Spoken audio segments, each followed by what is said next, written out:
السلام علیکم ورحمۃ اللہ وبرکاتہ۔ اعوذ باللہ من الشیطان الرجیم، بسم اللہ الرحمن الرحیم۔ الحمد للہ والصلاة والسلام علی رسول اللہ وآلہ آل اللہ، واللعنۃ الدائمۃ علی اعدائہم اعداء اللہ من یوم عداوتہم الی یوم لقاء اللہ۔ عباد اللہ اوصیکم ونفسی بتقوی اللہ، اتقوا اللہ فإن خیر الزاد التقوی۔ بندگان خدا، آپ سب کو اور اپنے نفس کو تقوی الہی کی وصیت کرتا ہوں، دعوت دیتا ہوں و تاکید کرتا ہوں کہ اپنی زندگی تقوی کے ساتھ بسر کریں، تقوی کے اوپر زندگی استوار کریں اور تقوی کے زیر سایہ زندگی بسر کریں۔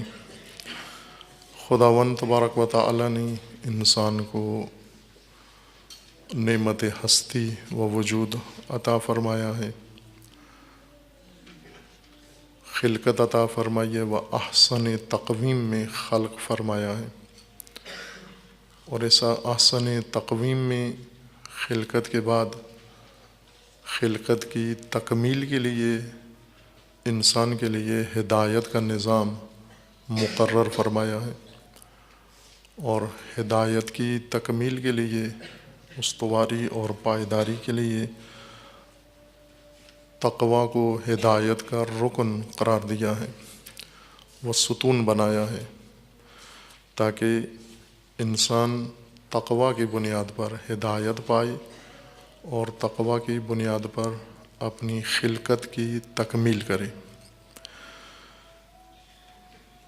جس طرح خلقت اللہ کی ہے، ہدایت بھی اللہ کی جانب سے ہے، اور ہدایت کا نظام بھی اللہ کی جانب سے ہے۔ انسان کے اندر اللہ تعالیٰ نے ایک حالت ایسی بیان فرمائی ہے قرآن کریم میں، جسے طغیان کہتے ہیں، کہ انسان اگر تقوی کی حد سے نکل جائے، تقوی میں مبتلا ہو جاتا ہے، طغیان آ جاتا ہے اس کے اندر، اور طغیان اللہ کے نظام سے باہر نکل جانا ہے، جزوی طور پر انسان اللہ کے مقررہ نظام سے خارج ہو جائے، یہ بھی طغیان ہے، اور خارج ہونے والا طاغی اور طاغوت ہے، یا مکمل طور پر انسان اپنے آپ کو اللہ کے نظام سے باہر قرار دے، یہ بھی طغیان ہے و تغوا ہے۔ اگر انسان اللہ کے مقرر کردہ نظام سے باہر نکل جائے، تباہ ہے، ہلاک ہے، اور بعض کوشش یہ کرتے ہیں کہ دونوں کا ایک امتزاج قائم کر لیں،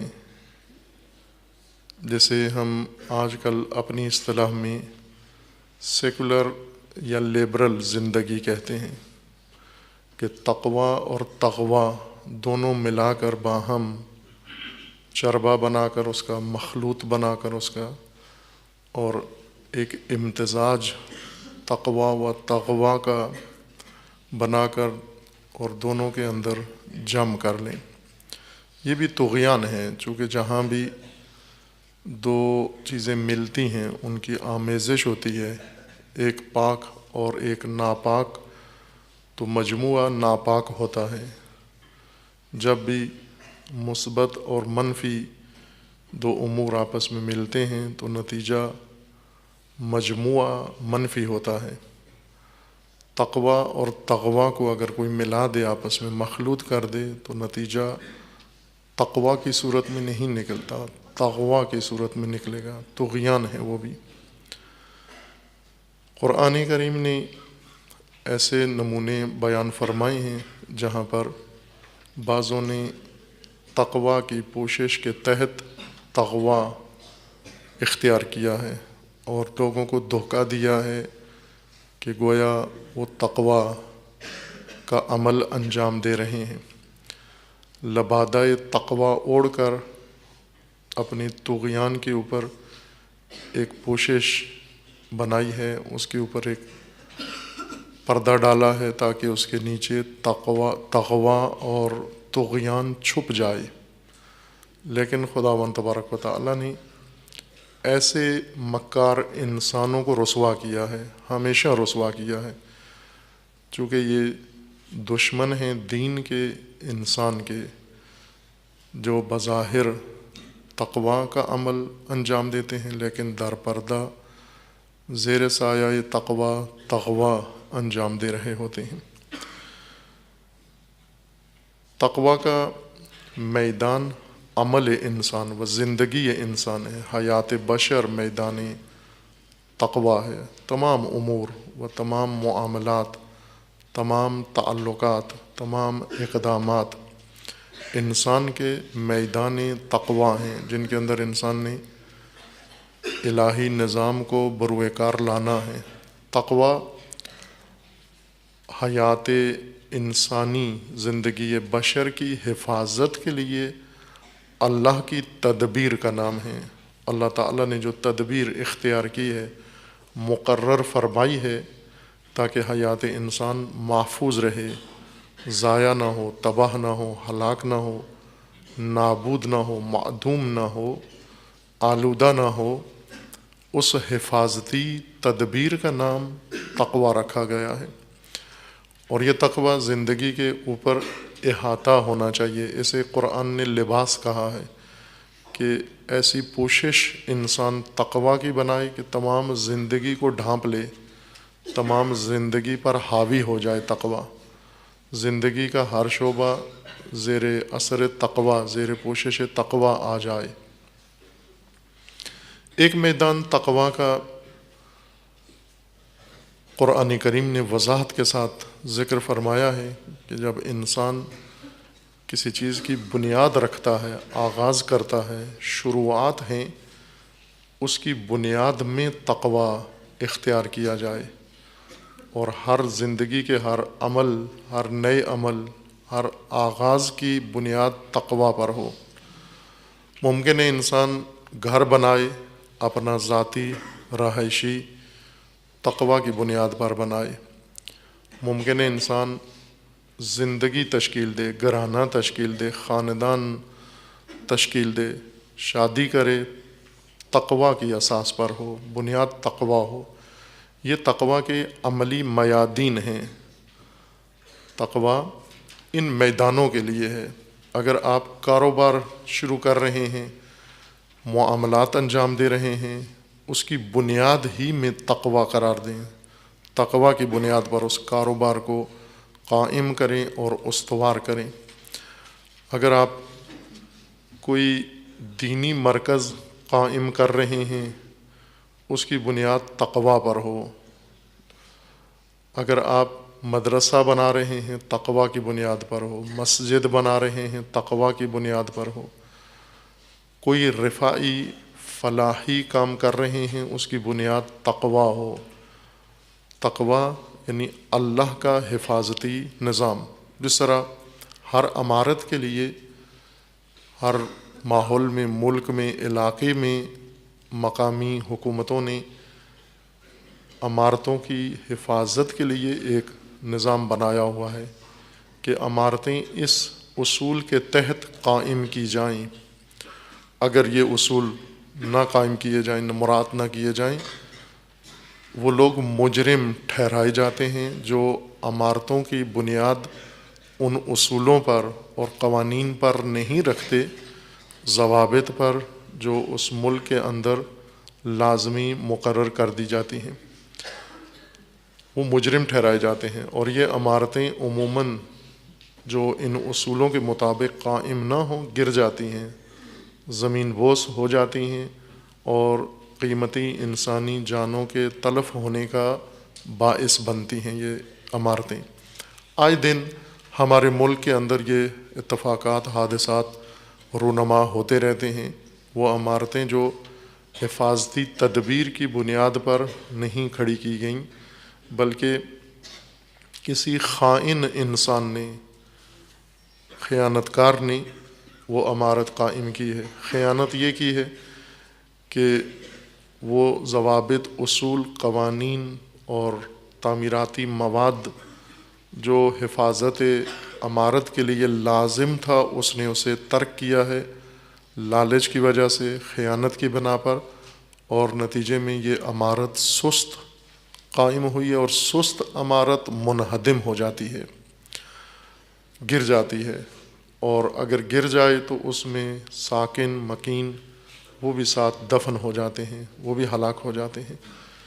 حیات انسانی خطرے میں پڑ جاتی ہے اگر یہ عمارتیں تعمیراتی اصولوں کے مطابق اور معماری کے قوانین کے مطابق نہ قائم کی جائیں۔ اسی طرح حیات انسانی ہے، حیات انسانی کی بھی کچھ حفاظتی تدابیر ہیں۔ وہ حفاظتی تدابیر زندگی کے ہر شعبے کے لیے خداوند تبارک و تعالیٰ نے مقرر فرمائی ہیں کہ ان بنیادوں پر اگر زندگی کی بنیاد رکھی جائے، تعمیرات کی جائیں، یہ عمارت زندگی ہمیشہ کے لیے محفوظ ہے، منہدم نہیں ہوگی۔ لیکن جس زندگی کی بنیاد ان اصولوں پر نہ ہو وہ جلدی منہدم ہو جاتی ہے۔ ایک عام رائج چیز جو لوگوں کی زندگیوں میں بارہا تکرار ہوتی ہے ہر خاندان میں، وہ شادیاں ہیں، زندگی کا قیام ہے اور زندگی کو استوار کرتے ہیں، لیکن ان کی بنیاد تقویٰ پر نہیں رکھتے، تغویٰ پر رکھتے ہیں۔ آبائی طور طریقے سے زندگی کا آغاز کرتے ہیں، آبائی اصولوں کے اوپر زندگی استوار کرتے ہیں، علاقائی، قومی اور تہذیبی ثقافتی بنیادوں کو لحاظ رکھتے ہیں، لیکن الہی بنیادوں کو ترک کر دیتے ہیں شادیوں کے وقت۔ حتیٰ بظاہر جو لبادہ ایمان میں جو لوگ اپنے آپ کو قرار دیتے ہیں، ظاہراً مومن کہلاتے ہیں، یہ بھی عملی زندگی کے آغاز میں، اپنی اولاد کی زندگی کے آغاز میں اللہ کی تدبیر کو زندگی کی بنیاد نہیں قرار دیتے۔ آبائی تدبیریں اور علاقائی تدبیریں اور رواج و رسم کو زیادہ ملحوظ خاطر رکھتے ہیں بجائے الہی اصولوں کے اور الہی قوانین کے۔ نتیجہ یہ ہوتا ہے کہ یہ زندگی قائم ہوتے ہی منہدم ہو جاتی ہے۔ جن خاندانوں کے اندر زندگی کے پہلے سال میں ہی، شادی کے پہلے سال میں ہی نزاع شروع ہو جاتی ہے، جھگڑا شروع ہو جاتا ہے اور جدائیاں ہو جاتی ہیں، طلاق ہو جاتی ہیں، خوب یہ وہی زندگیاں ہیں جو تقویٰ کی بنیاد پر قائم کی گئی ہیں۔ یہ وہ زندگیاں ہیں جو طغیان کی بنیاد پر قائم کی گئی ہیں۔ تقویٰ جن کے اندر ملحوظ نہیں تھا، جن کے اندر علاقائی تدبیریں تھیں اور جن کے اندر ثقافتی تدبیریں تھیں، جن کے اندر تہذیب ملحوظ تھی لیکن اللہ کا قانون ملحوظ نہیں تھا، یہ منہدم زندگیاں ہیں اور ہو جاتی ہیں۔ ممکن ہے پہلے سال منہدم ہو جائے یہ عمارت، ممکن ہے دوسرے سال منہدم ہو جائے یہ عمارت، بالآخر ایک دن منہدم ہو جاتی ہے، ایک دن یہ زندگی تباہی کا شکار ہو جاتی ہے۔ اگر زور زبردستی سے اسے قائم رکھا بھی جائے کہ بعض یہ کام کرتے ہیں، زندگی کی بنیاد منہدم ہو جاتی ہے، لیکن بعض مجبوریوں کی بنیاد پر اسے جاری رکھتے ہیں، وہ بھی منہدم زندگی ہوتی ہے کہ جہاں پر زن و شوہر، جہاں پر میاں بیوی ایک دوسرے سے کدورت رکھتے ہیں، ایک دوسرے سے نفرت رکھتے ہیں، ایک دوسرے سے علیحدگی اختیار کر کے اگرچہ طلاق نہ بھی ہو اور ایک گھر کے اندر رہ رہے ہوں، یہ خاندان نہیں ہوتا بلکہ روم میٹ ہوتے ہیں۔ یہ ایک ہاسٹل کی طرح رہ رہے ہوتے ہیں جن کا آپس میں کوئی تعلق نہیں ہے، اگر تعلق بھی ہے تو نفرت و کدورت کا تعلق ہے۔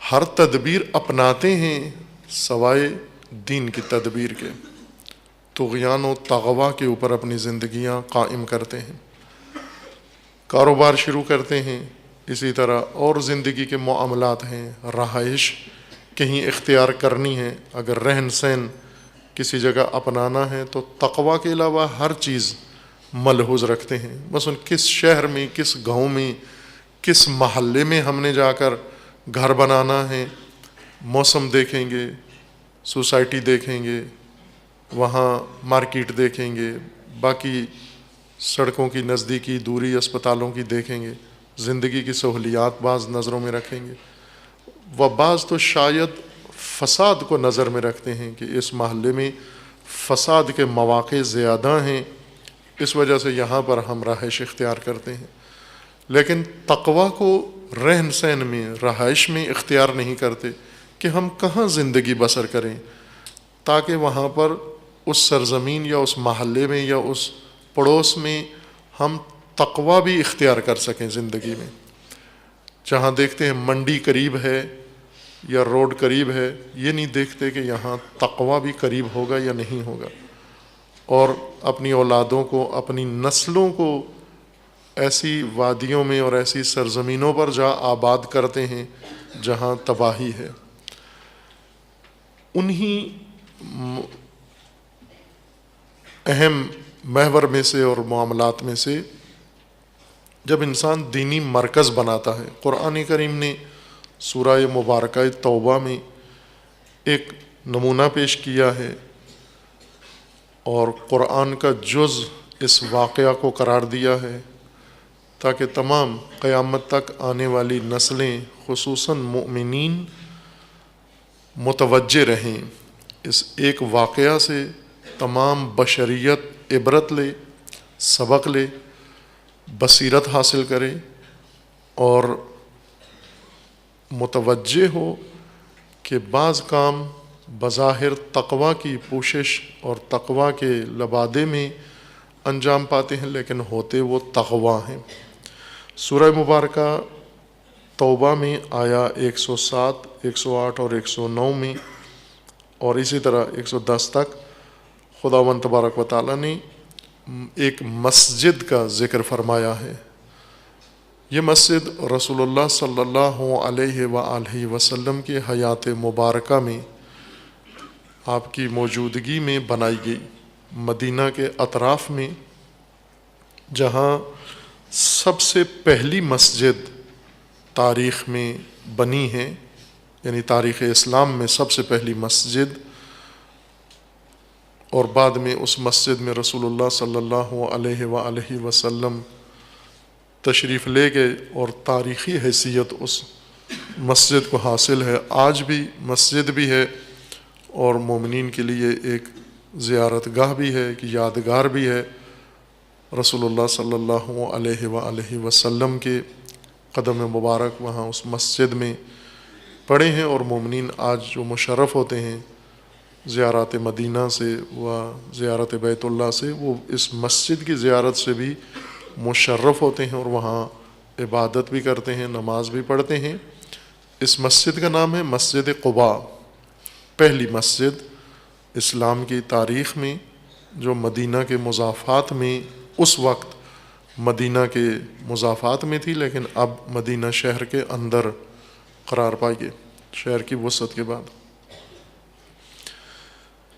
یہ وہ مسجد تھی جو وہاں مقیم قبیلہ بنی اوف نے تعمیر کی تھی، اور رسول اللہ صلی اللہ علیہ وآلہ وسلم وہاں تشریف لے گئے، وہاں قیام فرمایا، وہاں جماعت کی، اور پھر وقتاً فوقتاً وہاں تشریف لاتے تھے۔ مسجد نبوی مدینہ کے اندر تھی جو رسول اللہ صلی اللہ علیہ وآلہ وسلم کے حکم سے اور آپ کے دست مبارک سے تاسیس ہوئی، اس کی بنیاد رکھی گئی اور تعمیر کی گئی۔ مسجد قباء بنی اوف نے بنائی تھی۔ بنی اوف میں 2 قبیلے تھے، ان قبائل میں جب حضور تشریف لے گئے مدینہ منورہ میں ہجرت کے بعد، مدینہ میں ایک طبقہ پیدا ہوا منافقین کے نام سے۔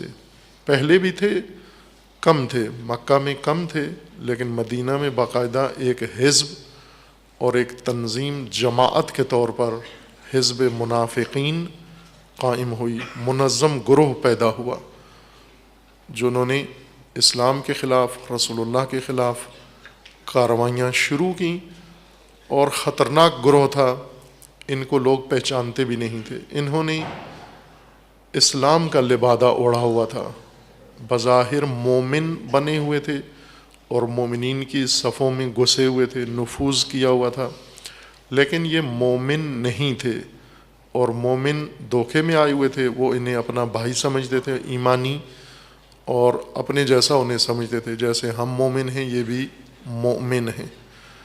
اور یہ خطرہ اس پردے کے نیچے پنپ رہا تھا، بن رہا تھا، ابھر رہا تھا، اور اتنا بڑا خطرہ تھا کہ اسلام کو سب سے زیادہ نقصان پہنچا سکتا تھا اور خطرے میں ڈال سکتا تھا۔ اس لیے وحی کے ذریعے خداوند تبارک و تعالیٰ نے رسول اللہ کو آگاہ فرمایا۔ یہ ان اسرار میں سے امور تھے جو وحی کے ذریعے سے پہنچائے گئے، چونکہ وہاں موجود تجربہ لوگوں کا کافی نہیں ہوا یہ سمجھنے کے لیے کہ یہ لوگ سچے نہیں ہیں، دل سے مسلمان نہیں ہیں، یہ منافق ہیں۔ قرآن میں مفصل ذکر ہے منافقین کا، اور ہم نے بھی پہلے ایک ماہ مبارک رمضان مکمل اسی موضوع پر بحث کی ہے، نفاق و منافق از نظر قرآنی کریم۔ وہ بحث تفصیل سے بیان ہوئی ہے، اور ضروری مطالب و معارف میں سے یہ باتیں ہیں تاکہ ہر معاشرے کے اندر مقیم لوگ سمجھ میں آئیں۔ یہ پیمانے ہیں، قرآن کے معیارات ہیں، قرآن کے ترازو ہیں، یہ قرآن کی ہدایت ہے۔ یہ بات ہم تکرار کریں اور زیادہ تکرار کریں کہ قرآن کتاب ہدایت ہے، کتاب ثواب نہیں ہے، مردوں پر پڑھی جانے کے لیے نہیں ہے، اور یہ وہ کتاب نہیں ہے جسے فقط سروں میں منحصر قرار دیا جائے کہ سر سے اور لے سے پڑھیں، مقابلے ہوں اس کے، نہ، یہ سارے قرآن کے فرعی فوائد میں سے ہیں، امور ہیں۔ اصل روح کتاب و تعارف کتاب قرآن وہ یہ ہے کہ ذالک الکتاب لا ریب فیہ ھدی للمتقین، یہ ہدایت ہے انسان کے لیے، اور اس میں ہدایت ہے بشر کے لیے، بینات ہیں ہدایت کے بشر کے لیے۔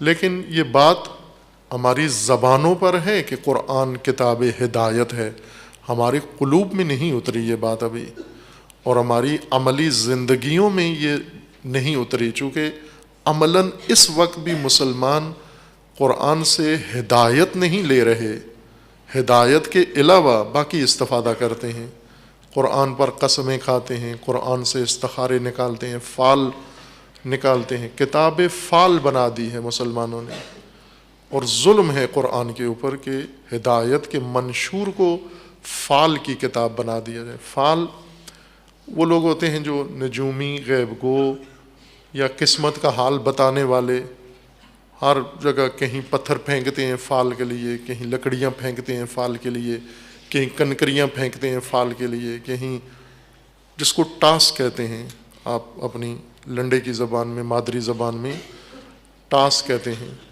عموماً سکہ پھینکا جاتا ہے کہ کس پہلو سکہ زمین پہ آتا ہے، کون سا سکے کا حصہ آتا ہے، اب یہ حصہ آیا تو اس کا مطلب ہے اچھا کام ہوگا، یہ حصہ آیا تو اس کا مطلب ہے کام صحیح نہیں ہوگا۔ فال یعنی ٹاس۔ خوب یہ ٹاس کی کتاب نہیں ہے، فال کی کتاب نہیں ہے، ہدایت کی کتاب ہے۔ قرآن میں ہدایت کے متخصص کم ہیں، استخارے کے متخصص زیادہ ہیں، فال نکالنے کے ماہرین زیادہ ہیں۔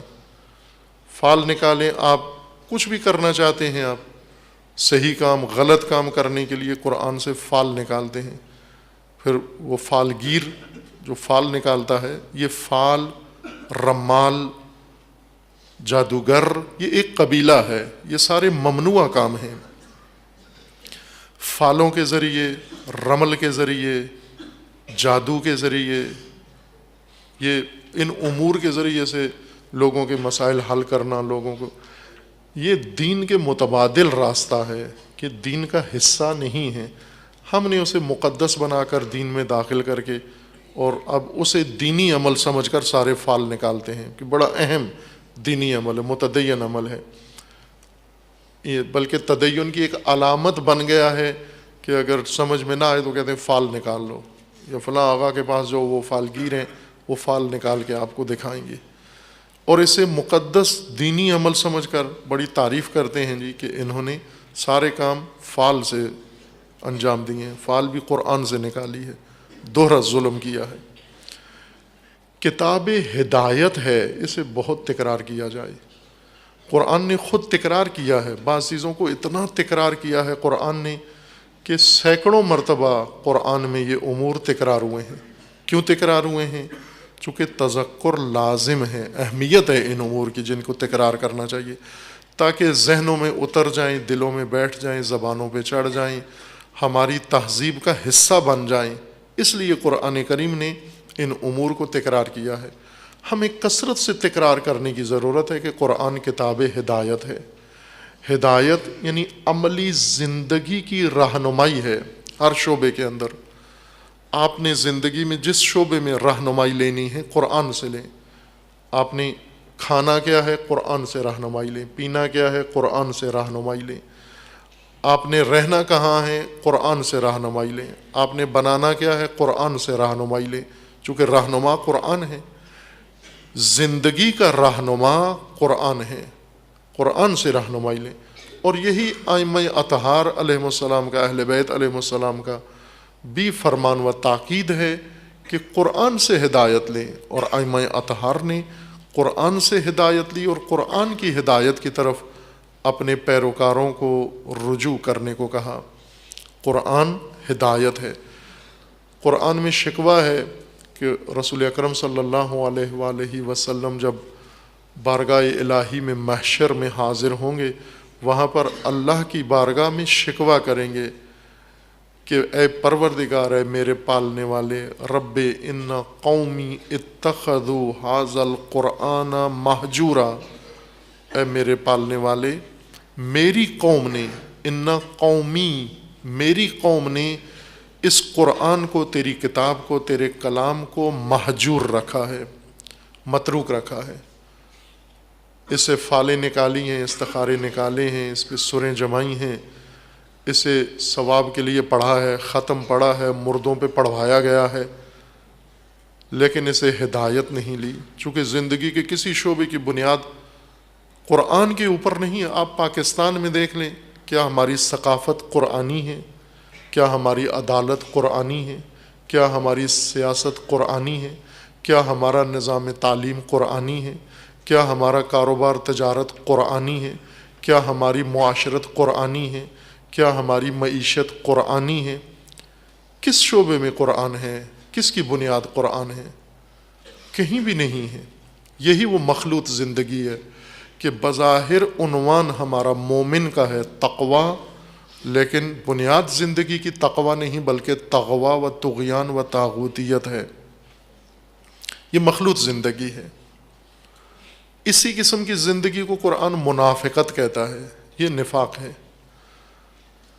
مدینے میں یہ طبقہ پیدا ہوا، پنہان، کافر، چھپے ہوئے خطرناک دشمن دین، جو ایمان کا لبادہ اوڑھ کر مسلمانوں کی صفوں میں گھسے ہوئے تھے، لیکن ان کا ایمان قلبی کسی چیز کے اوپر نہیں تھا۔ انہوں نے بہت سارے اقدامات کیے، قدم اٹھائے اسلام کو ختم کرنے کے لیے، دین کے ساتھ مبارزے کے طور پر، رسول اللہ کے مقابلے کے لیے انہوں نے بہت اقدامات کیے، خیانتیں کیں، جنایتیں کیں، جھوٹ بولا، ہر قسم کا جرم و جنایت انہوں نے انجام دیا۔ قرآن نے ان کا پردہ فاش کیا، چونکہ یہ چھپے ہوئے تھے، محسوس نہیں ہو رہے تھے۔ ہر آدمی قسمیں کھا کے کہتا تھا یہ ہمارے ساتھ آتا ہے نماز میں، یہ ہمارا بھائی ہے، ہمارے قبیلے کا ہے، ہم گواہی دیتے ہیں یہ بڑا اچھا مومن ہے۔ قرآن نے آ کر رسول اللہ صلی اللہ علیہ وآلہ وسلم کو آگاہ فرمایا کہ یہ مومن نہیں ہیں، یہ مسلمان نہیں ہیں، یہ آپ کے خیر خواہ نہیں ہیں، یہ آپ کے ہمدرد نہیں ہیں، یہ دھوکہ باز ہیں، یہ فریب دینے والے ہیں، اور آپ ان کے فریب میں نہ آئیں۔ یہ داستان بھی قرآن کریم نے مسجد کی ذکر فرمائی ہے تاکہ ہدایت ہو، منافقت کو ذکر کیا تاکہ ہدایت ہو۔ ہدایت سے مراد یعنی یہ بھی بصیرت قرآن سے لیں کہ مسلمانوں کے اندر چھپے ہوئے خائن منافق جو دشمن سے زیادہ خطرناک ہیں، منافق مسلمانوں میں بصیرت پیدا ہو، انہیں پہچانیں، اور ایسے مراکز جو دین کے نام پر قائم کیے گئے ہیں اور دین کو منہدم کرنے کے لیے ہیں، بظاہر دینی مرکز کا ان کے اوپر لیبل ہے، ٹائٹل لگا ہوا ہے، بورڈ لگا ہوا ہے، لیکن قرآن فرماتا ہے کہ یہ اس کا دین سے کوئی تعلق نہیں ہے، بلکہ یہ دین کے خلاف اور دین کے ساتھ متضاد ہے، اور اسے گرا دیا جائے، منہدم کر دیا جائے۔ ان منافقین نے مسجد قباء کے نزدیک مسجد بنائی، دوسری مسجد بنائی، ایک اور اس کے تھوڑے سے فاصلے پر ساتھ، اپنے دلائل کے ساتھ۔ مسجد بنی ہوئی تھی پہلے، اور اسی بنی عوف کے دوسرے قبیلے نے جس میں منافق زیادہ تھے، انہوں نے ایک اور مسجد کی بنیاد ڈال دی، اور ایک اور مسجد جلدی سے تعمیر کر دی۔ تعمیر کر کے مکمل کر کے یہ آئے مدینہ میں رسول اللہ صلی اللہ علیہ وآلہ وسلم کی خدمت میں، اور آ کر خواہش ظاہر کی کہ ہماری مسجد تیار ہے، آمادہ ہے، اور بنائی ہے، وہاں کے لوگوں نے، مسلمانوں نے، مومنوں نے اللہ کا گھر بنایا ہے، اور اب اس کو افتتاح کرنا ہے، اور افتتاحی نماز آپ پڑھائیں، آ کر آپ اپنا قدوم مبارک رکھیں مسجد کے اندر، برکت بھی ہو، مسجد کا افتتاح بھی ہو، مسجد کا آغاز بھی ہو، اور یہ مسجد آباد بھی ہو جائے۔ اس وقت رسول اللہ صلی اللہ علیہ وآلہ وسلم جہاد کے لیے آمادہ تھے، جانے کے لیے، جنگ تبوک کے لیے۔ یہ معرکہ سر پہ تھا اہل روم کے ساتھ، اور اس کے لیے لشکر تیار تھا، اور رسول اللہ نے فرمایا کہ اس وقت مسجد کے افتتاح کا موقع نہیں ہے، بلکہ جہاد کا موقع ہے اور مبارزے کا موقع ہے، اور میں لشکر لے کر جنگ تبوک کے لیے روانہ ہو رہا ہوں۔ جنگ تبوک سے واپس آ کر پھر دیکھتے ہیں کہ آپ کیا کہہ رہے ہو۔ یہ لوگ شامل نہیں ہوئے جنگ تبوک میں رسول اللہ کے ساتھ۔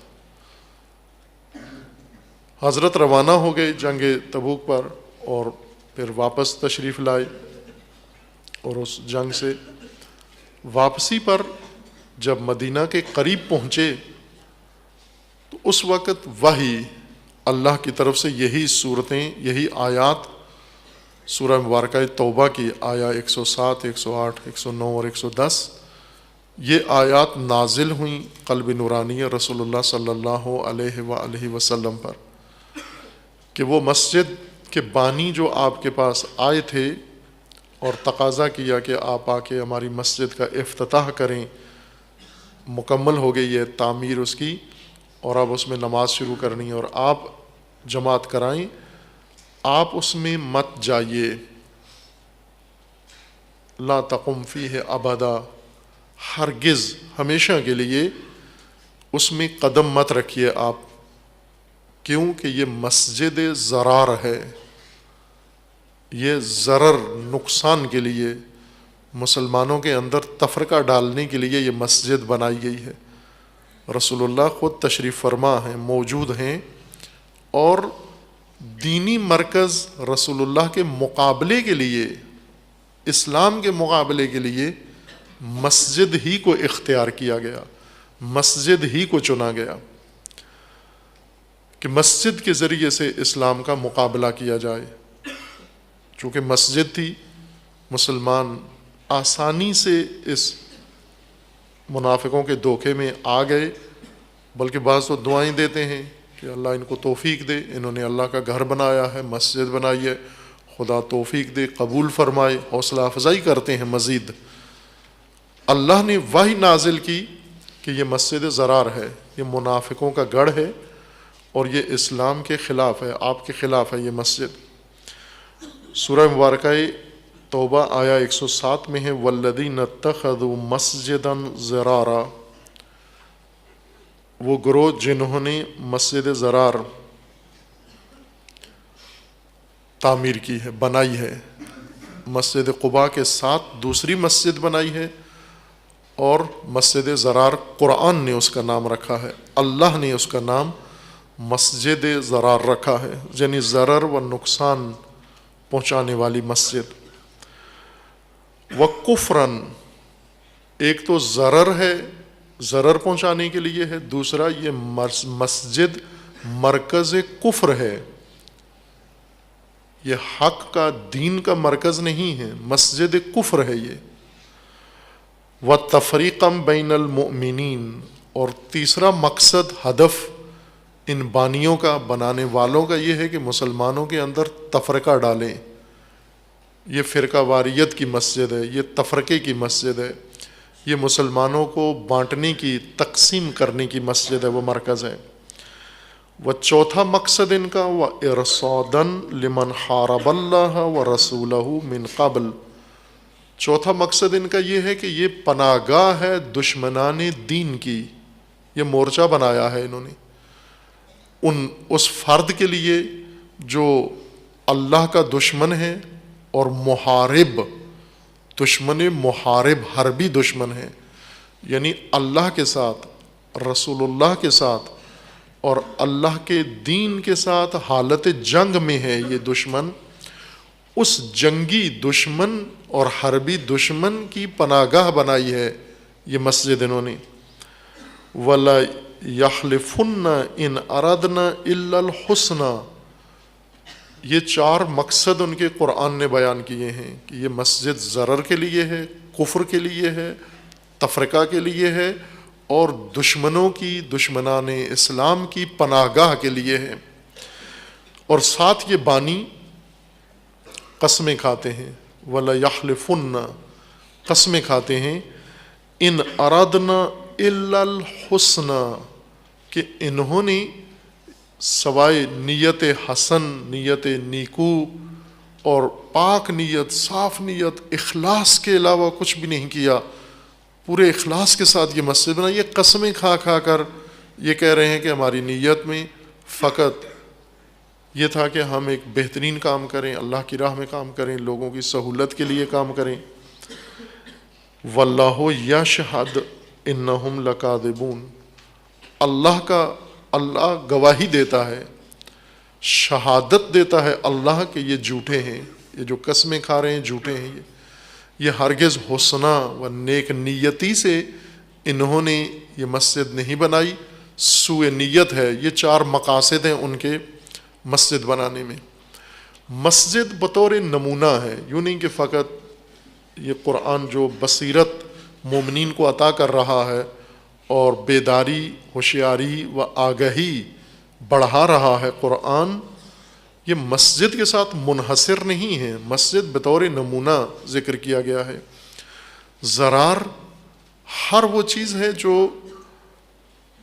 مسجد ضرار عنوان بن گیا ہے ان تمام اقدامات کے لیے، ان تمام معاملات کے لیے، ان تمام اعمال کے لیے، ان تمام پالیسیوں کا عنوان مسجد ضرار ہے جو حق کے نام پر باطل مقاصد کے لیے بنائے گئے ہوں، مقاصد باطل ہوں، پرچم حق کا ہو، بینر حق کا ہو، وہ سب ضرار ہیں۔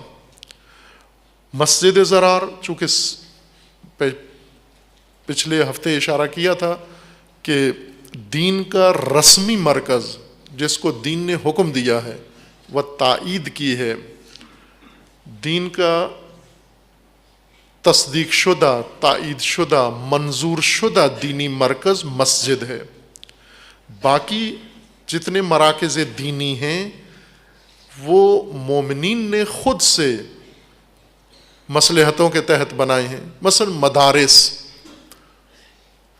مسجد مدرسہ ہے، دین کی منظور شدہ مرکز. یہ بہت اہم نکتہ ہے. یہ آپ اس کو، چونکہ ہم ہر کام صرف ثواب کے لیے کرتے ہیں، قرآن ثواب کے لیے پڑھتے ہیں، جمعہ ثواب کے لیے پڑھتے ہیں، خطبہ ثواب کے لیے دیتے ہیں، ثواب کے لیے سنتے ہیں. ثواب یعنی وہی لنگر جس کو آپ لنگر کہتے ہیں. ہر نیک کام کرتے ہیں کہ آخر میں لنگر ملے، وہی لنگر کے لیے سارے کام کرتے ہیں. ہدایت پہلا مقصود، پہلا مطلوب، پہلا مطالبہ ہدایت ہے. لنگر نہ بھی ملا تو آپ ناکام نہیں ہیں. آپ کربلا جاتے ہیں زیارات کے لیے، تو اگر نہ دیا کسی نے لنگر برفرض، ابھی تو بھرپور ملتا ہے، لیکن اگر نہ دے برفرض، ایک دن ایسا آ جائے کہ نہ عراقی، نہ ایرانی، نہ غیر ایرانی کوئی بھی زائرین کو لنگر نہ دے، لیکن زائرین جائیں کربلا میں، معرفت سید الشہداء ہو جائے، بصیرت ان کے اندر پیدا ہو جائے، قیام کربلا سمجھ میں آ جائے، شہداء کا پیغام سمجھ میں آ جائے، اور پھر واپس لوٹیں. لنگر کے بغیر بھوکے اور پیاسے یہ محروم نہیں آئے، یہ زائرین موفق ہو کر آئے ہیں. لیکن اگر زائرین پیٹ بھر کے آئیں، وہاں کھا پی کے آئیں، ہر نعمت کھا کے آئیں، تناول کر کے آئیں، لیکن کربلا کا مقصد سمجھ میں نہ آئے، سید الشہداء کا راستہ سمجھ میں نہ آئے، بصیرت حسینی و کربلائی و عاشورائی ہمارے اندر پیدا نہ ہو، تو پھر ناکام لوٹیں. ہمیں دوبارہ جانا چاہیے اس سفر کے اوپر. اسی طرح حج ہے کہ لوٹ کے آ جاتے ہیں، لیکن وہ نگاہ ابراہیمی علامہ اقبال کے بقول پیدا نہیں ہوتی.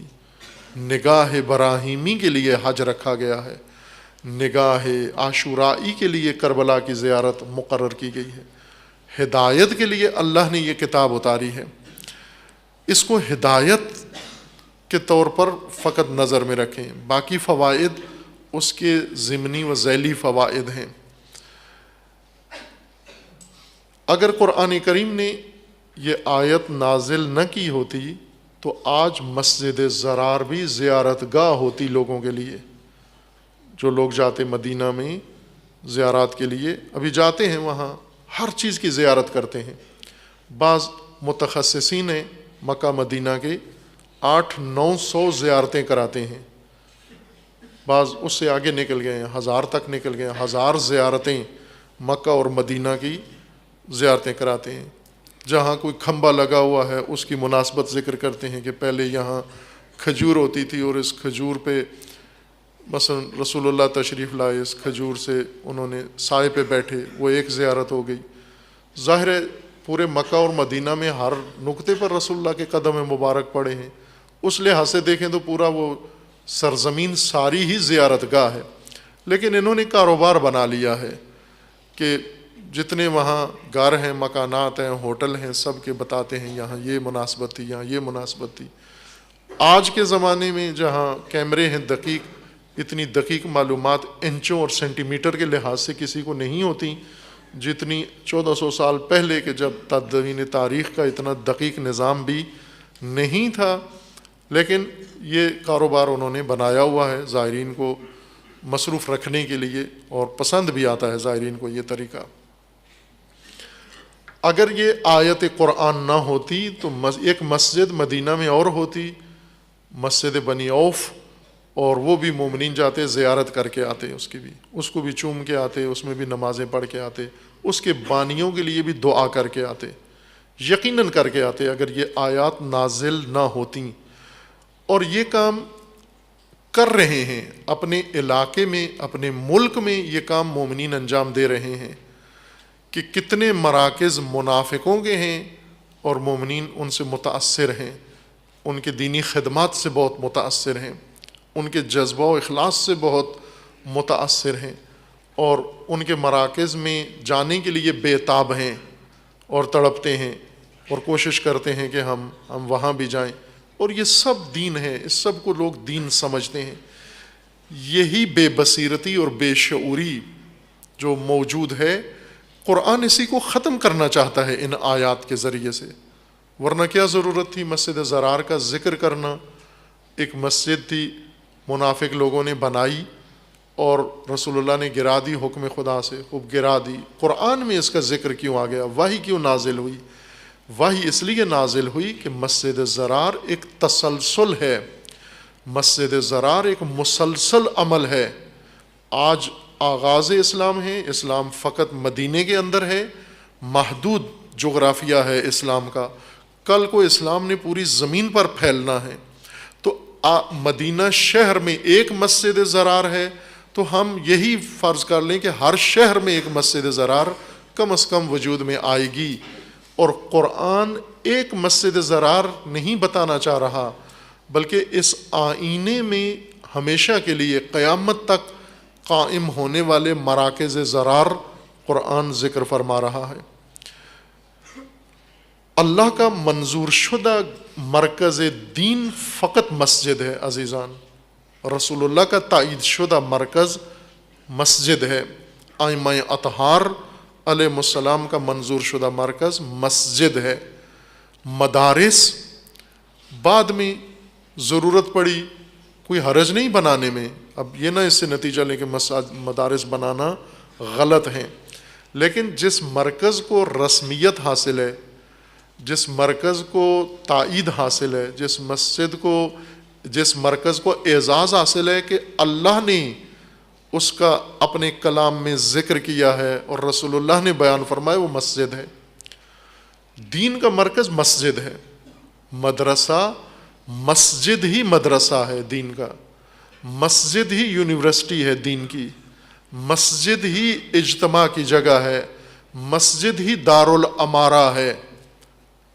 اسلام کا مرکز ہے مسجد، فقط رکعات پڑھنے کے لیے نہیں ہے۔ مساجد آج کل فقط رکعات کے لیے ہے کہ چند رکعات پڑھ لیں، باقی کچھ بھی کام مسجد میں نہیں ہونا۔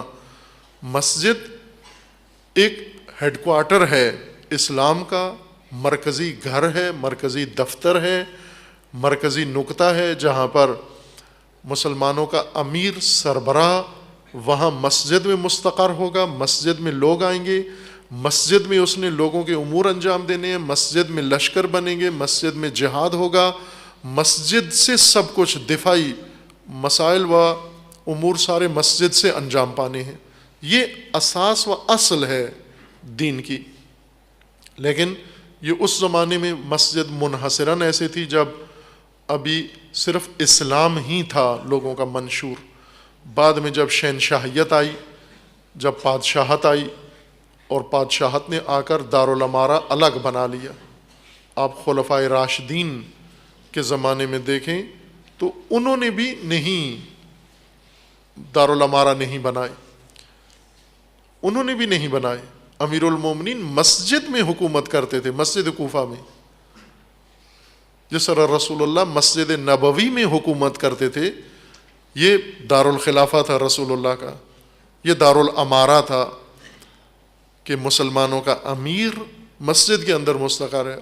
امیر المومنین مسجد کوفہ میں اجتماع کرتے، وہیں پہ لوگوں کو بلاتے، وہیں پہ عدالت ہوتی، وہیں پہ کیس چلتے، وہیں پہ سزائیں سنائی جاتی، وہیں پہ لشکر کو بنایا جاتا، وہیں تمام معاملات سارے مسجد کے اندر انجام پاتے تھے۔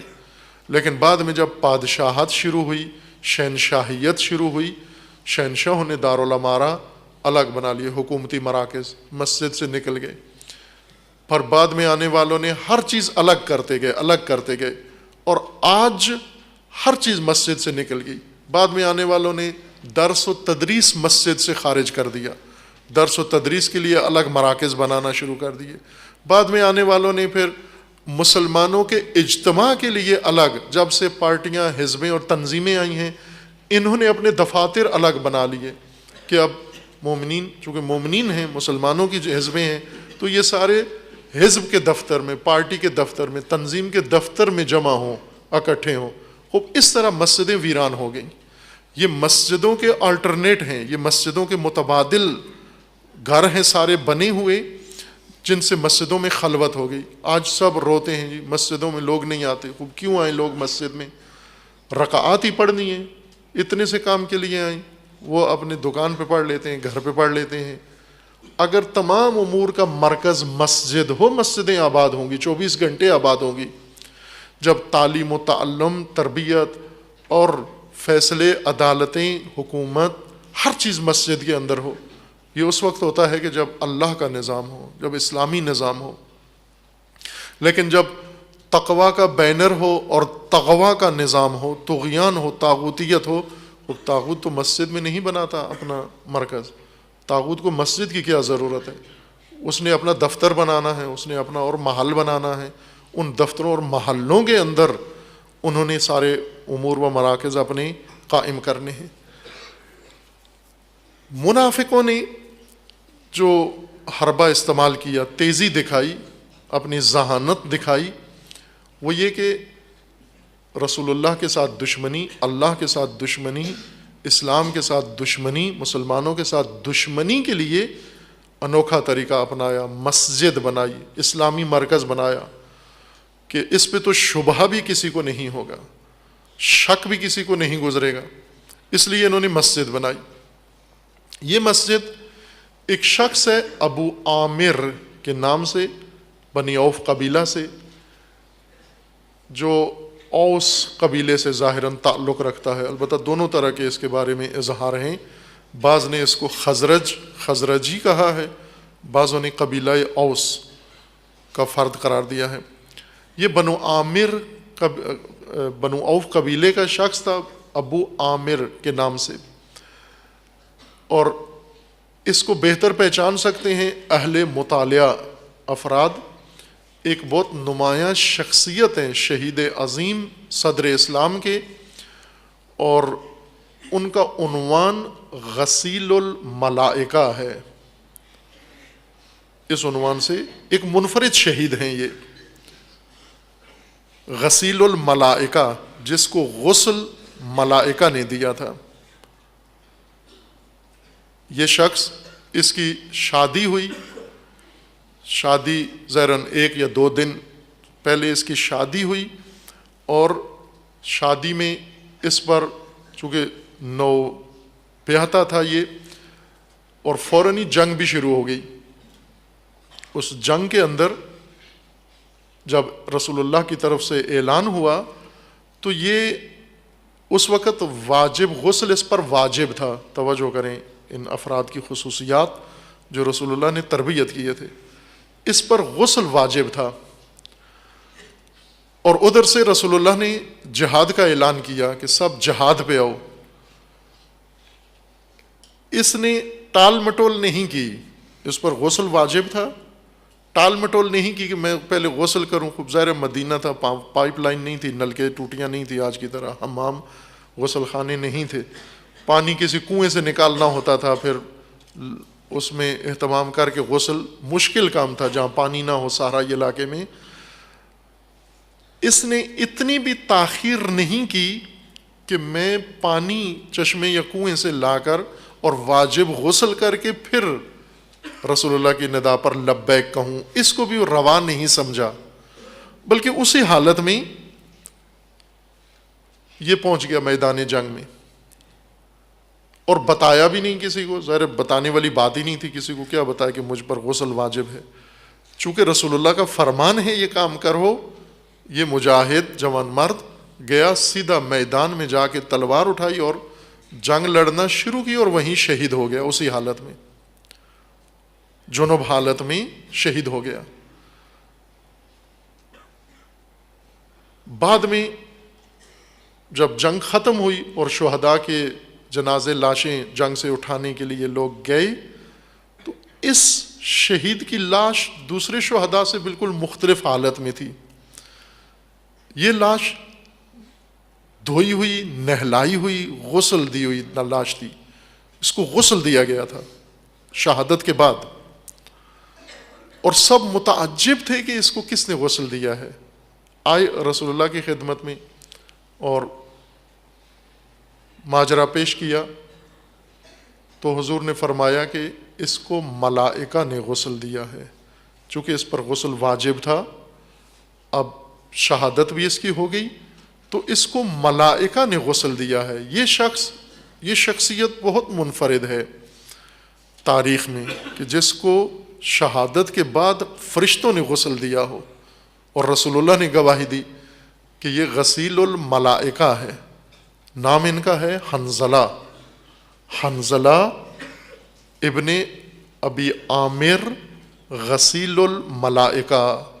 یہ بیٹا ہے، بیٹا اس عظمت کا مالک ہے، بیٹا اتنا بزرگوار ہے کہ فرشتے نہلاتے ہیں اس کو شہادت کے عظیم منصب پر، اور بیٹا اس طرح کا عظیم جان باز ہے کہ عذر ہوتے ہوئے بھی اس کو عذر نہیں بنایا۔ عذر تو تھا ان کے پاس، معذوریت تھی، جی مجھ پر غسل واجب ہے، میں غسل کر کے پہنچتا ہوں، آپ لوگ جائیں، لیکن تاخیر نہیں کی، اسی حالت میں پہنچے، اور خداوند تبارک و تعالیٰ نے یہ اعزاز اس حنظلہ کو عطا کیا۔ ابو عامر اس کا والد ہے، باپ ہے، باپ منافق ہے، بیٹا غسیل الملائکہ ہے۔ یہ بہت اہم نکتہ ہے کہ منافق باپ کی راہ پر بیٹے نہ چلیں تو فرشتے بیٹوں کو نہلا سکتے ہیں، فرشتے بیٹوں کو غسل دے سکتے ہیں۔ فرشتے اگر منافق والدین کی اتباع نہ کریں اور ان کی راہ پر نہ چلیں، فاسد والدین، منافق والدین، گمراہ والدین، جاہل نادان والدین کی راہ پر اگر اولاد نہ چلے اور رسول اللہ کی اتباع کرے، اللہ کی اتباع کرے، تو بچے جوان اس قابل ہو سکتے ہیں کہ ملائکہ ان کو غسل دے۔ صرف غسل نہ دیں بلکہ ان کی زندگی میں ملائکہ ان کے انصار، ان کے ساتھی، ان کے یار و مددگار بنتے ہیں۔ یوں نہیں کہ اگر کسی کو ماں باپ نے چھوڑ دیا رائے حق کی وجہ سے تو اس کو اللہ نے بھی چھوڑ دیا ہے، خدا ملائکہ کو حکم دیتا ہے کہ اس جوان کے محافظ تم بن جاؤ، اس لیے کہ اس نے گمراہ ماں باپ کا راستہ ترک کیا ہے اور اللہ کا حق کا راستہ اپنایا ہے۔ یہ ابو عامر حنظلہ کا باپ ہے لیکن منافق۔ بعض تاریخوں کے مطابق یہ شخص رسول اللہ کی ہجرت سے پہلے ہی، مدینہ میں تشریف فرمائی سے پہلے مسیحی ہو گیا تھا۔ بت پرست تھے پہلے، اوس و خزرج دونوں مشرکین میں سے تھے، بت پرست قبیلے تھے۔ باقی اوس و خزرج اسلام لے آئے، مسلمان ہو گئے، یہ مسیحی ہو گیا، عیسائی ہو گیا، اور عیسائیوں کا راہب بن گیا۔ یہ رسول اللہ جب مدینے میں آئے کچھ عرصہ اس نے منافقوں کے ساتھ مل کر رسول اللہ کی مخالفت کی، اور بعد میں یہ مکہ چلا گیا، مشرکین مکہ کے ساتھ جا کر رسول اللہ کے خلاف فعال ہو گیا کہ مدینہ میں، چونکہ مشرکین مکہ اس وقت زیادہ رسول اللہ کے خلاف مبارزے کے لیے تیار تھے، انتقام لینا چاہتے تھے، جس طرح کہ 3-4 جنگیں ان مشرکین نے لڑیں۔ یہ ابو عامر ان کا حامی، ان کا مددگار، ان کا معاون، اور مشرکین کو اکساتا تھا کہ آپ مدینے پر حملہ کریں، میرا قبیلہ، میرے ساتھی، میری گروہ اور حزب اور میری پارٹی وہاں پر ہیں اور یہ آپ کی مدد کریں گے۔ ایک اصطلاح، مطبوعاتی اصطلاح ہے، آپ سن لیں، جو رائج ہے، پڑھنے میں کسی وقت آئے گی آپ کے۔ ستون پنجم، 5th کالم، لنڈے کی زبان میں اس کو کہتے ہیں 5th کالم، اور فارسی میں ستون پنجم، اردو میں بھی اس کو ستون پنجم کہتے ہیں۔ ستون پنجم ایک اصطلاح ہے، مطبوعاتی دنیا میں استعمال ہوتی ہے، جنگ عظیم کے زمانے میں شروع ہوئی تھی یہ 5th کالم۔ 5th کالم یعنی 5واں رکن، 5واں طبقہ۔ 4 طبقے معاشرے کے اندر، حکومت کے اندر موجود ہوتے ہیں، یہ 5واں رکن ہے۔ 4 رکن ملک کے ستون ہوتے ہیں، ملک کو بچانے کے لیے ہوتے ہیں، قوم کے وفادار ہوتے ہیں، اپنے مذہب و مسلک کے ساتھ وفادار ہوتے ہیں۔ 4 طبقے۔ 5واں طبقہ دشمن کا وفادار ہوتا ہے، اس لیے اس کو کہتے ہیں یہ ستون پنجم ہے، یعنی 4 رکن، 4 ستون ہر معاشرے کے لیے ہیں، ہر حکومت کے لیے ہیں، ہر نظام کے لیے ہیں۔ پانچواں ستون دشمن کا ہوتا ہے، پنہان، منافق و جاسوس، جو رہتے کہیں ہیں اور وفادار کسی اور کے ہوتے ہیں۔ مثلا جیسے فرض کریں کہ کچھ لوگ مسلمان ممالک میں ہیں، امریکہ کے وفادار ہیں، یہ ستون پنجم ہیں، کھاتے مسلمانوں کا ہیں، رہتے اسلام کے اندر ہیں، لیکن وفاداریاں ان کی ساری دشمنوں کے ساتھ ہیں۔ یہ پانچواں ستون ہے۔ منافقوں کو اس اصطلاح کے مطابق ستون پنجم کہا جاتا ہے۔ مدینے میں ستون پنجم تھا، ففتھ کالم تھا۔ ففتھ کالم سے مراد یعنی مدینے کے اندر ایک گروہ تھا، باقاعدہ جماعت تھی، حزب تھی، جو مشرکین مکہ کے ساتھ عہد و پیمان کیے ہوئے تھے، اور مشرکین مکہ کو اکساتے تھے کہ آپ مدینہ پر حملہ کریں، رسول اللہ پر حملہ کریں اور رسول اللہ کے ساتھیوں پر، ہم اندر سے، مدینے کے اندر سے آپ کا ساتھ دیں گے، آپ کے لیے ہم میدان ہموار کریں گے، اور کرتے بھی تھے ایسے۔ ستون پنجم نے جنگ احد میں بہت اہم کردار ادا کیا۔ در حقیقت جنگ احد کی شکست کا باعث یہی ستون پنجم بنا، ففتھ کالم، کہ جو پہلے تیار ہوئے پھر اپنے وفادار روک لیے، رسول اللہ کے ساتھ نہیں نکلے میدان میں، اور پوری جنگ کے اندر انہوں نے منفی کردار ادا کیا اور دشمن کو معلومات اور اطلاعات پہنچاتے رہے، مسلمانوں کی اندرونی خبریں دشمنوں تک پہنچاتے تھے۔ یہ ففتھ کالم مدینے کے اندر باقاعدہ جماعتی شکل میں، حزبی شکل میں وجود میں آ چکا تھا۔ منافقت حزب کی شکل اختیار کر گئی۔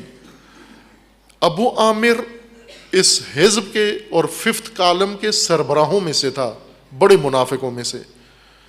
ان کا سب سے بڑا سرکردہ عبداللہ ابن ابی تھا، اور اس کے بعد دوسرے کیٹیگری میں جو آتے تھے ان میں ایک بڑا نام ابو عامر کا تھا۔ یہ رسول اللہ کے خلاف زیادہ فعال تھا۔ پہلے مکہ چلا گیا، مکہ میں یہ مشرکوں کا ساتھ دیتا رہا اور مشرکین کو شکست ہوئی بار بار کے حملوں میں، اور پھر ناکام ہوئے، مایوس ہوئے۔ فتح مکہ کے وقت ظاہراً یہ شخص یا اس سے کچھ پہلے یہ مکہ چھوڑ کر، چونکہ جب اس کو مایوسی ہوگی کہ مشرکین میں دمخم نہیں ہے اور مشرکین مسلمانوں کے مقابلے میں اب شکست کھا چکے ہیں، ناکام ہو چکے ہیں، اس نے مکہ چھوڑا اور روم چلا گیا۔ روم اس وقت طاقت تھی، سپر طاقت تھی، اور یہ اس کے اندر جا کر ہرکل بادشاہ کے ساتھ اس کے دربار میں جا پہنچا اور اسے اکسانا شروع کیا کہ تیری حکومت خطرے میں ہے۔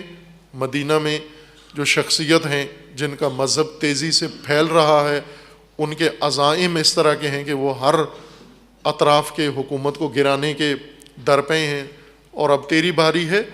اس نے ہرکل کو آمادہ کیا، بادشاہ روم کو تیار کیا کہ آپ لشکر کشی کرو مدینے کے اوپر، اور اس طرح چونکہ وہ بڑی سپر طاقت تھی، مکہ کے مشرکین سے کہیں زیادہ، وہاں تو قبیلہ تھا ایک مکہ کے مشرکین، یہ ایک بہت بڑی سلطنت تھی روم۔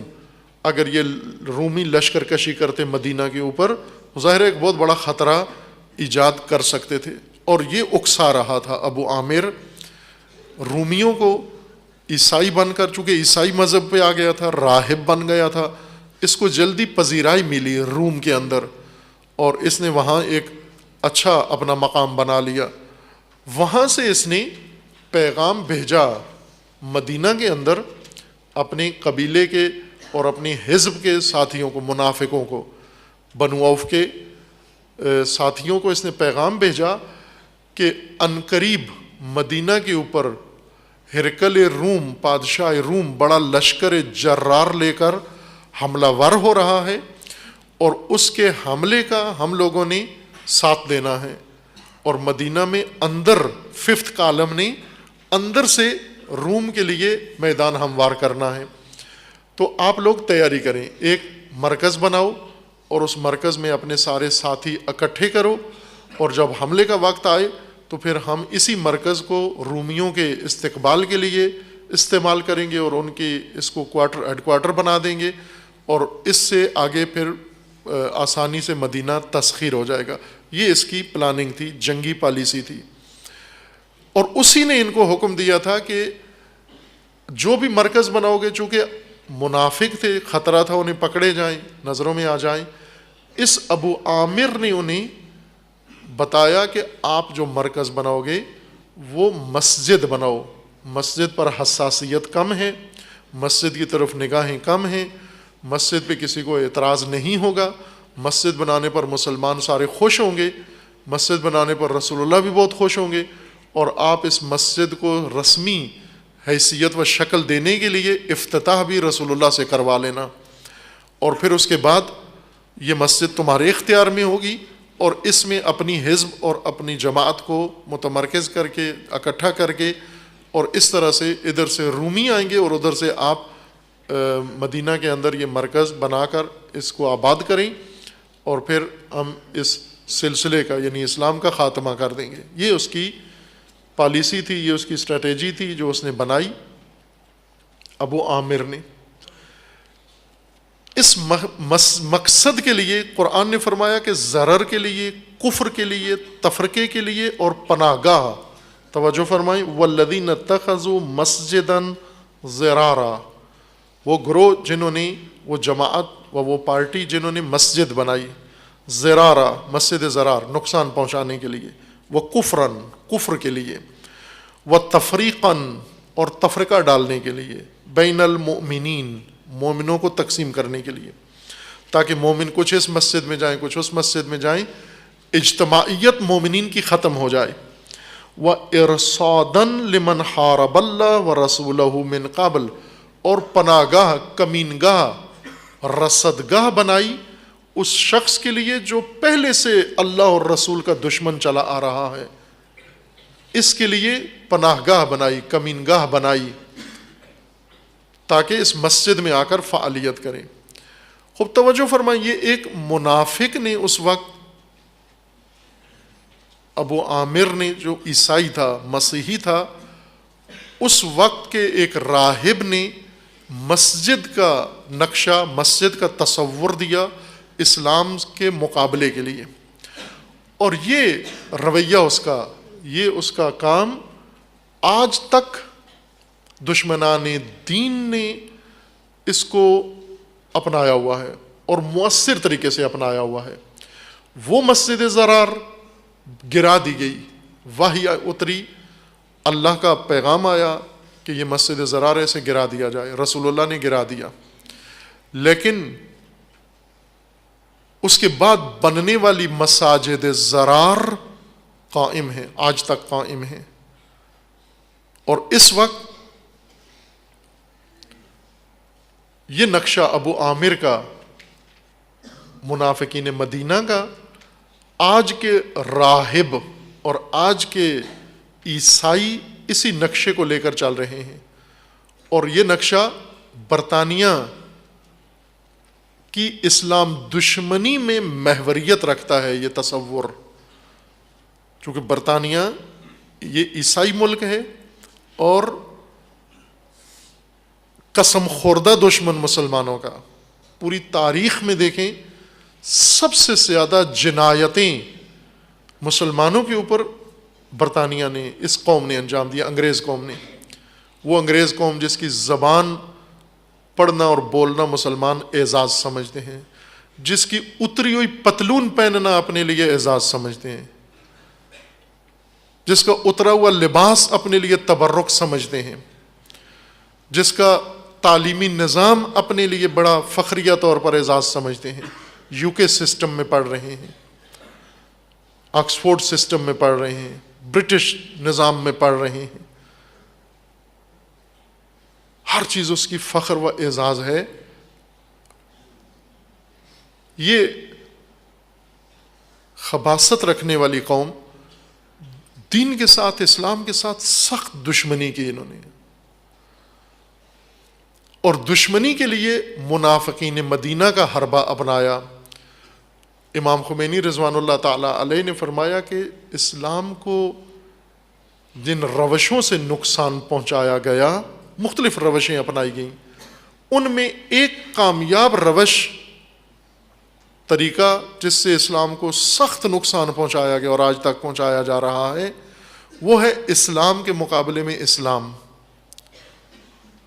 مسجد کے مقابلے میں مسجد۔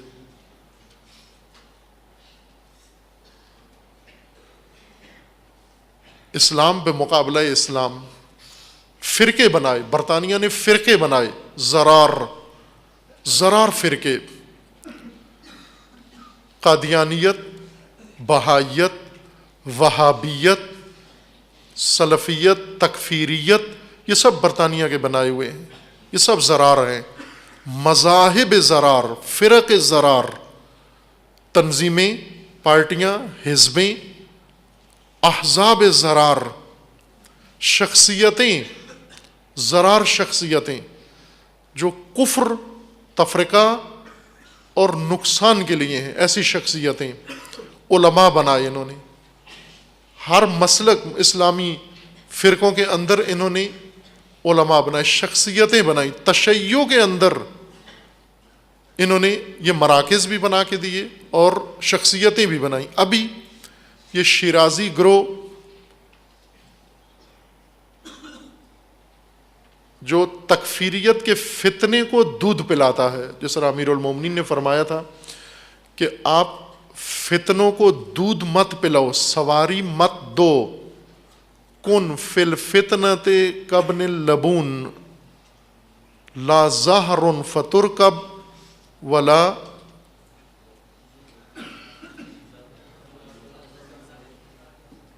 زرع فتحلب، ابن لبون بنو، نہ دودھ دو نہ سواری۔ ابن لبون اونٹنی کے بچے کو کہتے ہیں جو دودھ بھی نہ دیتا ہو، اتنا نابالغ ہو، دودھ بھی نہ ہو، سواری بھی نہ دے سکتا ہو، پالان بھی اس پہ نہ رکھیں۔ یہ امیر المومنین نے مثال بیان فرمائی، اس لیے کہ فتنے جب پیدا ہوں تو سواری مت دو، دودھ بھی نہ پلاؤ ان کو۔ تکفیریت ایک فتنہ ہے، اس کو دودھ مت پلاؤ۔ یہ گروہ جو تشیع کے اندر پیدا ہوا ہے، اور رہبر معظم نے بار بار فرمایا MI6 برٹش تشیع، رہبر معظم نے نام رکھا اس کا برٹش تشیع، تشیع برطانوی، تشیع انگلیسی، MI6 تشیع، یہ فتنے کو دودھ پلاتے ہیں اور موٹا کرتے ہیں۔ یہ دینی مراکز بناتے ہیں، زرارن، کفرن، تفریقن و ارصادن، 4 مقاصد کے لیے مرکز بناتے ہیں، ضرر پہنچائیں، کفر پھیلائیں، شرک پھیلائیں، مشرکانہ افکار کو ترویج کریں۔ علی اللہ کے افکار مشرکانہ افکار ہیں، یہ کفر ہے، شرک ہے۔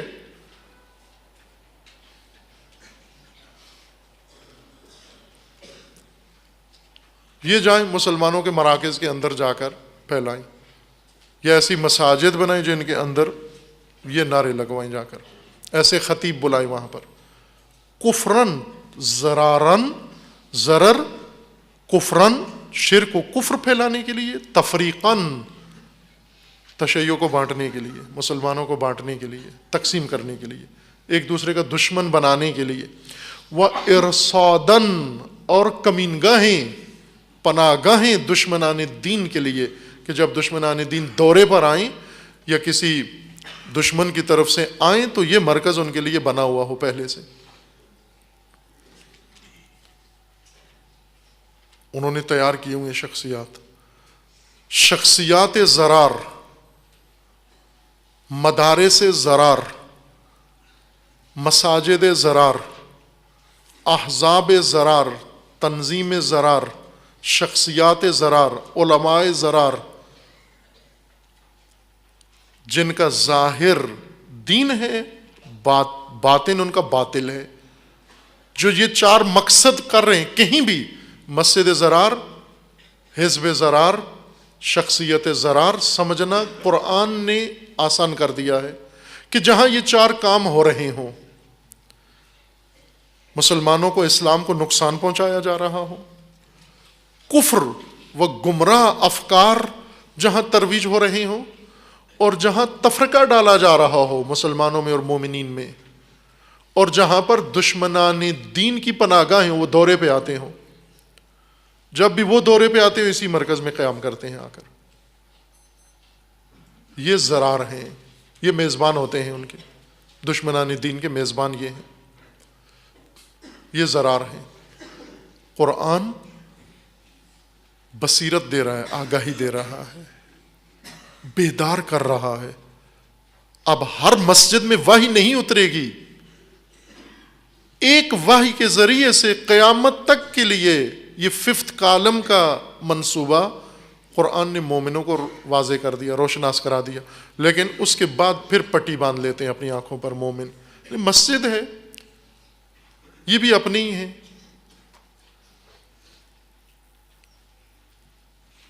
یہ بھی اپنی ہی ہے. زیارات پہ جاتے ہیں، سب سے ملیں، کیوں؟ سب اپنے ہیں. اب سب کیسے اپنے ہیں؟ یہ MI6 بھی اپنے ہو گئے آپ کے. جو مجاہد علماء ہیں وہ بھی اپنے ہیں، جو ان کے دشمن ہیں وہ بھی اپنے ہیں، رہبر بھی اپنے ہیں، دشمن رہبر بھی اپنے ہیں. یہ ہے بے تقوی اگر انسان ہو جائے، بنیاد تقوی پر نہ ہو تو پھر بصیرت ختم ہو جاتی ہے، پھر نیک نیتی سے ضرار مساجد میں جا جھکتا ہے. قربتاً اللہ شخصیات ضرار کا مقلد بن جاتا ہے، قربتاً اللہ معاون و بانی بن جاتا ہے، فنڈ دیتا ہے، پیسے دیتا ہے، چندہ دیتا ہے. جہاں یہ 4 کام ہوتے ہوں، اگر تقوی نہ ہو انسان کے اندر، شعور نہ ہو، بیداری نہ ہو.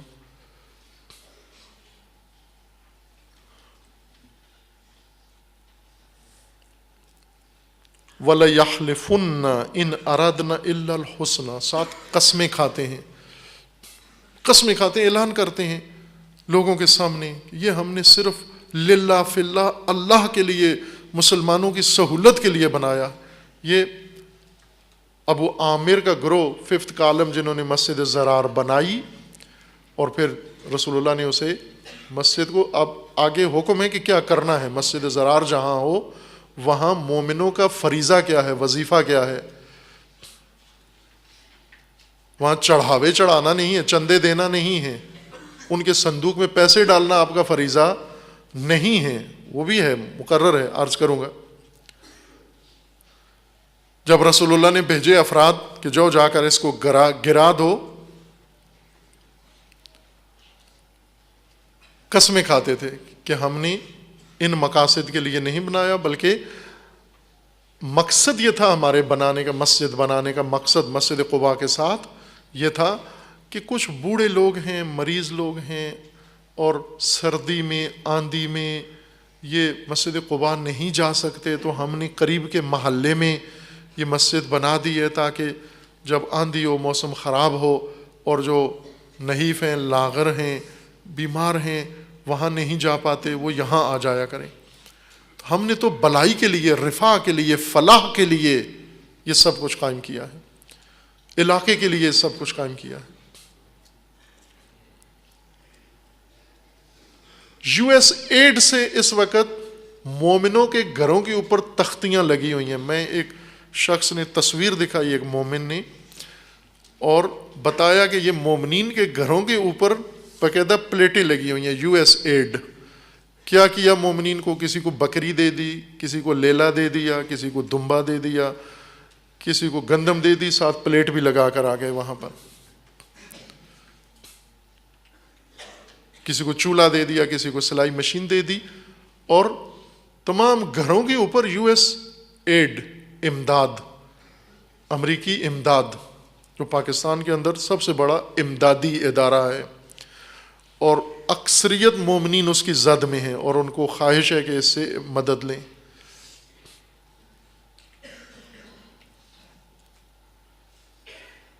شعور نہیں ہے، بصیرت نہیں ہے، آگاہی نہیں ہے.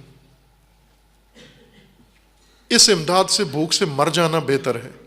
البتہ اتنا بھوکا کوئی بھی نہیں ہے جو ایک آٹے کے تھیلے سے جو سال میں ایک دفعہ دیتے ہیں اس تھیلے سے تم نہیں کچھ بن سکتے۔ یہ صرف غیرت چھیننے کے لیے، احساس و شعور مارنے کے لیے ایک آٹے کا تھیلا کافی ہے۔ لقمہ حرام، یہی لقمہ حرام ہے۔ جس گھر میں USAID کے آٹے کی روٹی پکتی ہے اس گھر میں بچہ وہ آٹا کھا کے وہ کیا بنے گا؟ وہ امریکی امداد سے جو بچہ پڑھتا ہے، اسکول پڑھتا ہے، ڈگری لیتا ہے، یہ کیا بنے گا؟ یہ آگے بڑھ کر ابو عامر گروہ بن جائے گا۔ قسمیں کھاتے ہیں کہ ہم نے یہ سب کچھ نیک نیتی سے کیا، ہم تو خیر کر رہے ہیں، بھلائی کر رہے ہیں، رفاہ کے لیے، مومنین کی سہولت کے لیے یہ سب کچھ کر رہے ہیں۔ اور مومنین، سہولت پسند مومنین، اگر انہیں یزید آ کر کہے کہ میں سہولتیں دیتا ہوں، روڈ میں بنا کے دیتا ہوں، اسپتال میں بنا کے دیتا ہوں، تمہارے علاقے میں رفاہی فلاحی کام میں کرتا ہوں، تو یہ امام حسین کو بھی کہیں گے سائڈ پہ ہو جو بھی فلاحی کام آ گیا ہے۔ افغانستان میں جب امریکہ نے قبضہ کیا، ہم نے خود سنا، علماء افغانستان سے سنا، نہ عام لوگوں سے، علماء افغانستان سے میں نے سنا، ان کی تقریر میں سوہنرانی میں جا کر بیٹھا اور انہوں نے خطاب کیا اور خوشی سے مبارکباد دی، جس طرح یہاں لوگ فوراً شروع کرتے مبارک ہو مبارک ہو کہہ دیتے ہیں نا، ایک دم مذاکرات کامیاب ہو گئے مبارک ہو۔ وہ عالم الدین قم میں تبریک کہہ رہا تھا افغانیوں کو کہ ملت افغانستان کو مبارک ہو کہ عصر تمدن آمدہ ہے، ترقی آمدہ ہے۔ وہ یہ ترقی آ گئی ہے افغانستان میں، تمدن آ گیا ہے افغانستان میں۔ بلکہ افغانستان کے کچھ یہی اہل علم جمع ہوئے، امریکی سفیر سے ملے، زلمائی خلیل، جو کافی عرصہ افغانستان اور پاکستان کے امور میں امریکی ایلچی بھی رہا ہے، سفیر بھی رہا ہے افغانستان میں، زلمائی خلیل، جس نے کئی افغانستان میں اسلام مراکز کی بنیاد، سنگ بنیاد اس کے ہاتھ سے رکھا گیا ہے، کئی مدارس کا، مساجد کا سنگ بنیاد زلمائی خلیل نے رکھا ہے، امریکی سفیر نے۔ اور اس امریکی سفیر نے ایک خطاب میں جس میں صرف اہل علم تھے ان کو درس اخلاق دیا ہے، امریکی سفیر نے علماء اسلام کو۔ یہ 2-4 تصویریں، ایک یہاں ابھی انٹرنیٹ پر بھی موجود ہے، یہ جرنیل مر گیا ہے، جنرل حمید گل، ایک نیٹ پر ہے، اس کا دیکھ سکتے ہیں کہ ایک جگہ علماء سارے پاکستان کے ہر مسلک کے جید علماء بیٹھے ہوئے ہیں، سارے مسالک کے بشمول شیعہ کے، اور حمید گل صاحب ان کو درس اخلاق دے رہے ہیں ان علماء کو، اور ڈانٹ بھی رہے ہیں ساتھ ان کو سخت جملوں کے ساتھ، ان کو بتا بھی رہے ہیں کہ ہم نے آپ کے لیے کیا کیا کیا ہے، لیکن آپ بے وقوف ہو، آپ کو سمجھ ہی نہیں آتی کوئی، اس طرح کے الفاظ کے ساتھ وہ انہیں درس اخلاق دے رہے ہیں۔ یہ کلپ موجود ہے، یہ انٹرنیٹ کے اوپر۔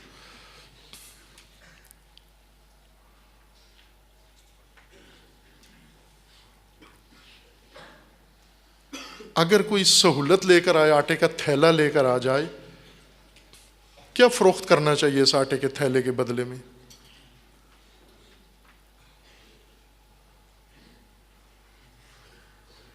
پھر اپنے مراکز ان کے اختیار میں قرار دیں گے ہم۔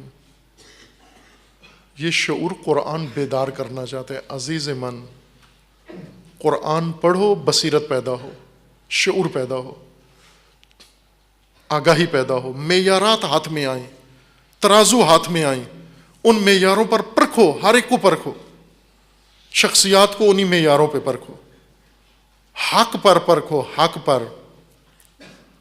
امیر المومنین فرماتے ہیں کہ شخصیتوں کے ذریعے حق نہ پہچانو، حق کے ذریعے شخصیتیں پہچانو.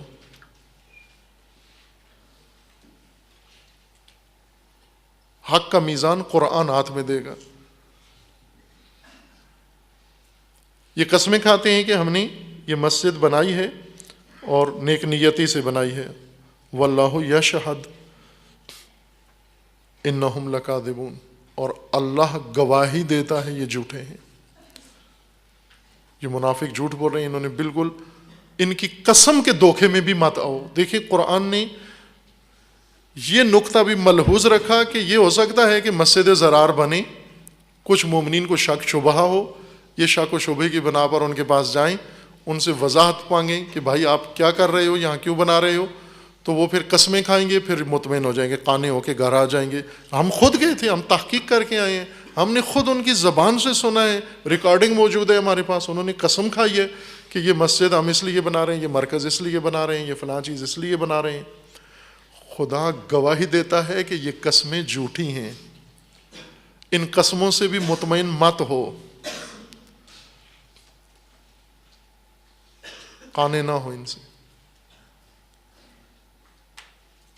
اگر تقوی نہ ہو، تقوی کے بغیر تقوی ہوگا، تقوی کی بنیاد پر ایسے مراکز دین کے اندر، ایسے افراد دین کے اندر پیدا ہوں گے جو دین کے لیے نقصان دہ اور اللہ کے ساتھ دشمنی کے لیے ہوں گے. اب آپ دیکھ لیں پاکستان میں فتنہ تفرقہ کہاں سے پھیلا؟ چڑیا گھر سے تو نہیں پھیلا، اینٹوں کے بھٹھوں سے تو نہیں پھیلا، مساجد سے پھیلا ہے. مومنوں کے خلاف تفرقہ مساجد سے پھیلا ہے.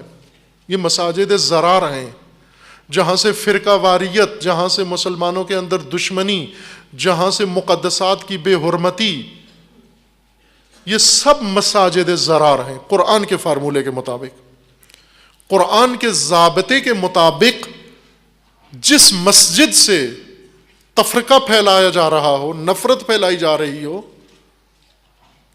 کفر و شرک جہاں پھیلایا جا رہا ہو، وہ مسجد ضرار ہے. یہ تمام مساجد ضرار ہیں. کیونکہ قرآن نے بخوبی تعارف کروا دیا ہے مسجد ضرار کا. جس کے بانی قسمیں بھی کھائیں، پلیٹیں لگائیں، جو مرضی ہے کہیں، آپ ان کے دھوکے میں مت آنا. خدا گواہی دیتا ہے یہ جھوٹے ہیں، انہوں نے نقصان کے لیے مساجد بنائی ہیں. جو پناہ گاہیں ہیں، جب بھی دشمن پاکستان، ملت پاکستان کے دشمن جب بھی آتے ہیں، کن مساجد کا دورہ کرتے ہیں، کن مساجد میں قیام کرتے ہیں، کن مساجد میں آ کے خطبے دیتے ہیں. تکفیریوں کے بانی، تکفیریوں کے پالنے والے کہاں سے کہاں آتے ہیں، کس جگہ پر آتے ہیں؟ یہ سب مساجد ضرار ہیں قرآن کے معیار و پیمانے کے مطابق.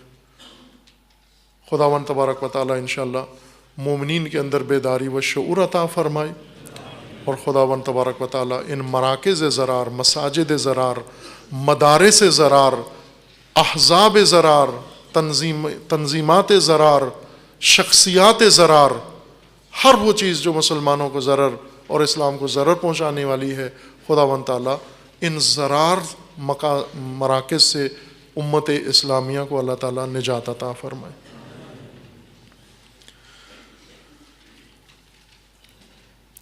حالات مسلمین میں و عالمی و ملکی حالات کے ضمن میں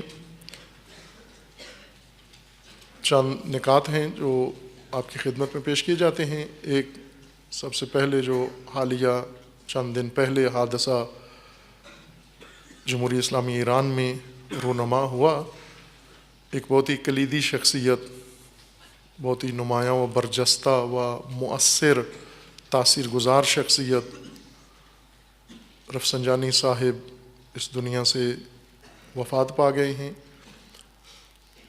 جن کا ایک بہت بڑا کردار ایران میں انقلاب میں اور خطے کی سیاست کے اندر تھا، اور پوری دنیا میں ایک شہرت تھی ان کی، اور ایک شخصیت تھے جو ہر میدان کے اندر انہوں نے کلیدی کردار ادا کیا ہے، اس دنیا سے رخصت ہوئے ہیں. ان کی وفات پر تمام ملت ایران کو تعزیت و تسلیت عرض کرتے ہیں اور اللہ تعالیٰ سے ان کی مغفرت کے لیے دعا گو ہیں۔ خداوند تعالیٰ انشاءاللہ ان کے تمام اگر کوئی کوتاہی قصور ہے خداوند درگزر فرمائے انشاءاللہ۔ اب یہ شخصیت ظاہر ہے ناگہانی موت ہوئی ان کے لیے، وفات ہوئی، اور ان کی وفات سے ایک دفعہ جیسے ان کا نام ساری دنیا میں پھر ایک دفعہ زبانوں پر آ گیا ہے اور کچھ عرصہ تک رہے گا، ایران کے اندر بھی یہ خلا اب اپنا اثر دکھائے گا۔ جس طرح ان کا وجود مؤثر تھا اور بہت کلیدی پوسٹوں پر بھی رہے ہیں، کلیدی کردار بھی ادا کیا ہے انہوں نے، اور بہت ہی مرموز شخصیت ہیں، پیچیدہ شخصیت ہیں، یعنی شاید ہی ایران کی تاریخ میں اتنی نمایاں شخصیات ہوں جس قدر یہ ان بعض اہل قلم کے بقول کے ایک تہ نہیں تھی، تہ بتہ تھی یہ شخصیت، اور ان کو سیاست مدار بند دروازوں کے پیچھے جو سیاست کرتے ہیں وہ سیاست مدار انہیں سمجھا جاتا تھا۔ بند دروازوں کے پیچھے اصطلاح ہے خاص، یعنی جو جوڑ توڑ والے سیاستدان ہوتے ہیں۔ بہرکیف نہضت انقلاب میں ایک بھرپور کردار ان کا رہا ہے، بنیادی کردار رہا ہے، پھر انقلاب کی کامیابی میں بھی ان کا ایک بہت نمایاں بھرپور کردار رہا ہے، صف اول کے انقلاب کے رہنماؤں میں سے تھے، اور انقلاب کے بعد بالخصوص کلیدی پوسٹوں پر رہے ہیں، بہت سارے اہم اقدامات و فیصلے ان کے کہنے سے یا ان کی رائے سے ہوئے ہیں، اور عطا رہبر معظم انقلاب اسلامی حضرت آیت اللہ العظمیٰ خامنئی دامۃ ظلہ العالی، ان کے رہبریت کے طور پر مجلس خبرگان نے جو تشخیص دی، تائید کی، تو اس میں بھی ان کا بنیادی کردار رہا ہے، چونکہ وہ بحث یا گفتگو کسی اور سمت میں جا رہی تھی اور انہی کے اظہارات سے وہ بحث جو ہے نا وہ نتیجے تک پہنچی اور مقام معظم راہبری کو بطور راہبر بیعت کی سب نے۔ یعنی اس طرح کے بنیادی کلیدی کام انہوں نے کیے تھے۔ ایران کی اندرونی سیاست میں، بیرونی سیاست میں، جنگ کے زمانے میں اور جنگ بند کروانے میں ان کا بڑا کردار، اہم کردار، بنیادی کردار رہا ہے، بلکہ اصلی کردار ہی انہی کا تھا جنگ بند کروانے میں، جیسا کہ خود بھی انہوں نے کہا اور ان کے جو متعلق دوسروں نے کہا۔ اگرچہ بظاہر امام نے جنگ بندی کا اعلان کیا تھا، لیکن ان کے ماحول بنانے سے وہ جنگ بندی ہوئی۔ امام نہیں چاہتے تھے جنگ بند ہو، چونکہ امام نے فرمایا تھا کہ 20 سال بھی جنگ جاری رہے، ہم پھر بھی اپنے حق کے حصول کے لیے جنگ جاری رکھیں گے، لیکن اس وقت ایک ایسی فضا بنی، جنگ بند ہوئی۔ پھر اس کے بعد انہیں صدارت، جنگ کے زمانے میں یہ ایرانی پارلیمنٹ کے رئیس تھے، اسپیکر تھے، اور باوجود اس کے کہ اسپیکر کا مقام صدارت کے یا وزیر اعظم یا دیگر مقامات سے کم ہوتا ہے، لیکن یہ پھر بھی نمایاں رہے، حاوی یہی تھے، کرتے درتے یہی تھے۔ خصوصاً جنگ کے بعد پھر انہیں صدارت ملی اور 8 سال صدارت کی، اور ایران کی تعمیر نو کی، انہوں نے ترقیاتی کام کیے بھرپور ایران کے لیے۔ اور پھر اس کے بعد مجمع تشخیص مصلحت نظام ایک ادارہ ہے، سپریم ادارہ ہے، البتہ مشاورتی نوعیت کا سپریم ادارہ ہے، کہ تمام مملکت کے لیے رہبر کے لیے مشاورت کی حیثیت رکھتے ہیں، کہ تمام مملکت کے امور، اہم امور، بنیادی اسٹریٹجک، وہ یہ ادارہ تشخیص دیتا ہے، پلاننگ کرتا ہے، پھر رہبر کی خدمت میں پیش کرتے ہیں، اور رہبر انہیں ایک قانونی حیثیت اگر چاہیں تو دے دیتے ہیں، اگر اسے رد کرنا چاہیں تو رد کر سکتے ہیں۔ ایک مشاورتی نوعیت کا اعلیٰ ادارہ ہے، سپریم ادارہ ہے، اس کے یہ سربراہ تھے، اور اسی عنوان کے ساتھ یہ دنیا سے رخصت ہوئے ہیں۔ مجلس خبرگان رہبری کے پہلے نائب رئیس رہے ہیں، اور بیچ میں کچھ عرصہ رئیس بھی رہے ہیں آغا مشکینی کی وفات کے بعد.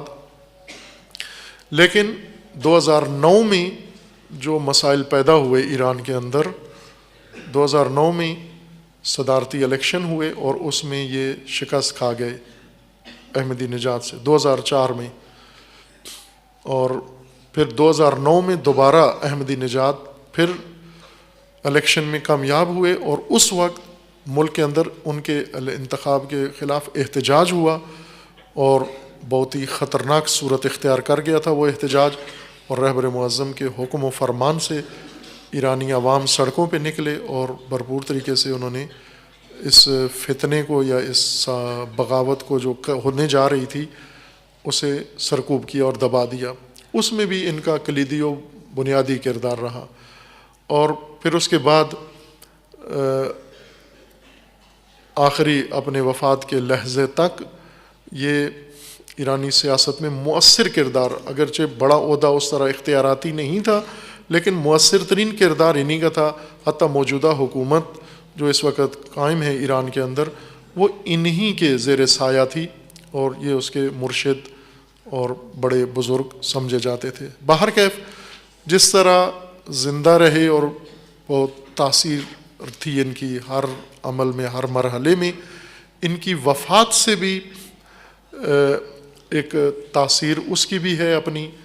لیکن یہ بہت ہی جس طرح پہلے بارہا یہ ثابت ہوا ہے کہ رہبر معظم انقلاب اسلامی ایک اعلیٰ تدبیر کے مالک ہیں. اللہ کی طرف سے یہ تائید جیسے امام کو حاصل تھی اسی طرح رہبر معظم کو، کہ مشکل ترین حالات میں مملکت کے امور، قومی امور اور سیاسی امور کو تدبیر کرنا اور انہیں سمیٹنا، سنبھالنا، یہ بہت ہی بڑی خوبی ہے اور بڑی صلاحیت رہبر معظم کے اندر. اس موقع پر بھی یہ تیاریاں بھرپور تھیں ملک کے اندر کہ ان کی وفات سے، جیسے پہلے ایک شخصیت تھے جو پہلے انقلاب کے ساتھ تھے، پھر انقلاب سے تھوڑے ہٹ گئے، الگ ہو گئے، امام نے معزول کر دیا، آغا منتظری. ان کی زندگی میں انہوں نے بھی اسی طرح کے مسائل کا حوادث کا شکار ہوئے.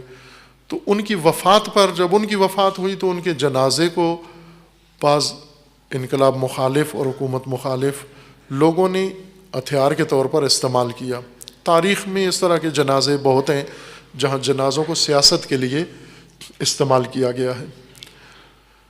یہاں بھی یہ اندیشہ تھا کہ یہ حرکت ہو اور تیاریاں تھیں بھرپور کچھ گروہوں کی طرف سے، خصوصاً جو انقلاب مخالف گروہ ہیں، کہ ان کے جنازے کو استعمال کریں. لیکن رہبر معظم نے خود پیغام بھی دیا تعزیت تسلیت کا، اور چونکہ رہبر کے ساتھی تھے ایک انقلاب کے اندر، نہضت کے اندر، اور بڑی قریبی رفاقت تھی. اور جیسا پیغام میں رہبر معظم نے فرمایا کہ بہت کم قریبی و صمیمی تھی، لیکن پھر بعد میں آ کر کچھ اختلافی اجتہاد ان کی طرف سے انجام پائے اور رائے ان کی رہبر سے ہٹ گئی. لیکن اس کے باوجود بھی رہبر معظم فرماتے ہیں کہ مکمل طور پر رابطہ نہیں کٹا. ان کے اختلافی آراء کے باوجود بھی رہبر معظم نے بہت مدارا کیا، شخصیات کے ساتھ مروت دکھائی، اور انقلاب کے ان ستونوں کو اگرچہ مشکلات بھی پیش آئیں لیکن کوشش کی اپنے تئیں کہ کسی کو انقلاب کے دھارے سے باہر نہ جانے دیا جائے. چونکہ دشمن استفادہ کرتا ہے، دشمن ان شخصیات کو شکار کرتا ہے اور ان کے ذریعے سے انقلاب کو نقصان پہنچاتا ہے. اس وجہ سے رہبر معظم نے جس طرح نہایت درجہ مدارا کیا ہر ایک کے ساتھ، اور بھی بہت سارے مخالفین ہیں جن کے ساتھ رہبر معظم نے بہت مدارا کیا. ان کے جنازے کو تعظیم کی، تکریم کی، خود جنازہ پڑھایا، اور اس طرح سے وہ جو پلاننگ انہوں نے کی ہوئی تھی دوسروں نے کہ جنازے سے کوئی سیاسی استفادہ کریں گے. یہ شخصیت وہ ہیں جن میں بیرونی طاقتیں بہت دلچسپی لیتی تھیں. مثلا آپ سوشل میڈیا کو ہی دیکھ لیں یا الیکٹرانک میڈیا کو دیکھیں آپ، تو انہوں نے بھرپور دلچسپی ظاہر کی ہے اور پیشن گوئیاں شروع کر دی ہیں کہ اب یہ ہوگا، اب یہ ہوگا. بہرکیف ایک شخصیت تھی جن کی زندگی بھی اثر انداز تھی اور ان کی وفات بھی اثر انداز ہے، اور لیکن خداوند تبارک و تعالیٰ نے جس طرح انقلاب کو ہر مرحلے سے اور بحران سے بچایا ہے، محفوظ رکھا ہے، انشاءاللہ آئندہ بھی اگر دشمنان دین کی طرف سے کوئی بحران اٹھتا ہے تو خداوند تعالیٰ انشاءاللہ اس شجرہ طیبہ کو اور اس چراغ الہی کو انشاءاللہ محفوظ فرمائے گا۔ ان کے متعلق کافی گفتگو ہے، جاننے سے تعلق رکھتی ہے کہ بعد میں کسی اور مناسبت میں انشاءاللہ عرض کروں گا آگاہی کے لیے، تاکہ چونکہ بہت سارے حقائق کو معاصر زمانے میں سمجھنے کے لیے انقلاب اسلامی اور ایران کے حالات اور ایران کی موجودہ صورتحال اس کو سمجھنے کے لیے ان کا کردار سمجھنا ضروری ہے کہ اس وقت بھی ایران کے جو حالات ہیں، باہر کے اللہ تعالیٰ ان کی مغفرت فرمائے انشاءاللہ۔ عالمی حالات میں ایک ترکی جو مسلسل اپنے کیے ہوئے کی مکافات کی زد میں آ رہا ہے تدریجاً، اور حادثات ترکی میں تیزی سے انجام پا رہے ہیں، یعنی توقع سے زیادہ تیزی۔ ضیاء الحق نے جو راستہ اپنایا تھا، اردگان نے وہی راستہ شروع کیا ہے، اور وہ بھی جس طرح ضیاء الحق نے دہشت گردوں کے ذریعے سے جہاد شروع کیا تھا، اردگان نے بھی تکفیریوں کے ذریعے سے سلطنت عثمانیہ کی بحالی کا بنایا منصوبہ، تاکہ تکفیری لشکر کے ذریعے سے اس کی تقویت کرے۔ اور ہر ملک کے اپنے مفادات ہیں، عربوں کے اپنے ہیں، ترکی کے اپنے ہیں، مغربی ممالک کے اپنے مفادات ہیں، اور یہ اس لشکر کے ذریعے سے چاہتے تھے کہ عراق شام پر پہلے قبضہ کریں، پھر آگے بڑھیں لبنان پر اور چھوٹے چھوٹے ممالک پر، اور اس طرح ترک سلطنت دوبارہ جو جنگ عظیم میں ختم ہوئی تھی دوبارہ قائم ہو جائے، بحال ہو جائے، اور یہ سارے علاقے ترکی سلطنت میں واپس آ جائیں۔ یہ اردگان کا ایک خواب تھا جو شرمندہ تعبیر نہیں ہوا، اور نہ صرف نہیں ہوا بلکہ ترکی بچانا اب اس کے لیے مشکل ہو گیا ہے۔ جیسا ضیاء الحق نے حماقت کے اقدامات کیے اور دہشت گردی کی بنیاد ڈالی پاکستان کو وسعت دینے کے لیے، اور پاکستان بچانا ہی مشکل ہو گیا، پاکستان خطرے میں ڈال دیا، یہی حال ترکی میں ہو رہا ہے۔ تیزی کے ساتھ ملک کے اندر بھی سرکوب ہر بہانے سے، کبھی سینکڑوں اور ہزاروں کی تعداد میں تاجر پکڑ لیتا ہے، کبھی ٹرانسپورٹر پکڑ لیتا ہے، کبھی سیاستدان پکڑ لیتا ہے، کبھی یونیورسٹی اساتذہ کو پکڑ لیتا ہے، کسی طبقے کو معاف نہیں کرتا۔ جہاں سے بھی اس کو تھوڑی سی بو آتی ہے یہ میرا مخالف ہے، یہ میری بادشاہت کے، اس کو فوراً قلع قمع کرنے کی کوشش کرتا ہے، سرکوب کرتا ہے۔ یہ سیاست ہے اردگان کی، جو ترکی کو بہت تیزی کے ساتھ گھیرے میں لے کر ڈبونے کی طرف لے جا رہی ہے، اور افسوسناک انجام ترکی کا نظر آ رہا ہے۔ اور یہ حادثات ترکی میں تیزی سے، اقتصاد جو مضبوط ترین تمام اسلامی ممالک میں ترکی سب سے مضبوط اقتصاد کا مالک تھا، اور آج ترکی کمزور ترین اقتصاد بن گیا ہے، اور اقتصادی بحران شدت اختیار کرتا جا رہا ہے۔ وضاحت کا وقت نہیں ہے، کسی اختصاصی خصوصی محفل میں مجلس میں انشاءاللہ ترکی کے حالات جو نئی صورتحال ہے وہ تجزیہ ہوں گے انشاءاللہ۔ برما میں روہنگیا مسلمان، جو ایک بڑی تعداد مسلمین کی برما میں آباد ہیں، اور عرصے سے آخری 2-3 سالوں سے ظلم و ستم کا، وہاں کی مقامی حکومت کے ظلم و ستم کا نشانہ بنے ہوئے ہیں، اور انہیں بے دردی کے ساتھ کچلا جاتا ہے، سرکوب کیا جاتا ہے، زندہ جلایا جاتا ہے، ان کے گھروں کو آگ لگائی جاتی ہے، دریاؤں میں سمندروں میں پھینک دیا جاتا ہے، بچوں کو، عورتوں کو وحشیانہ طور پر۔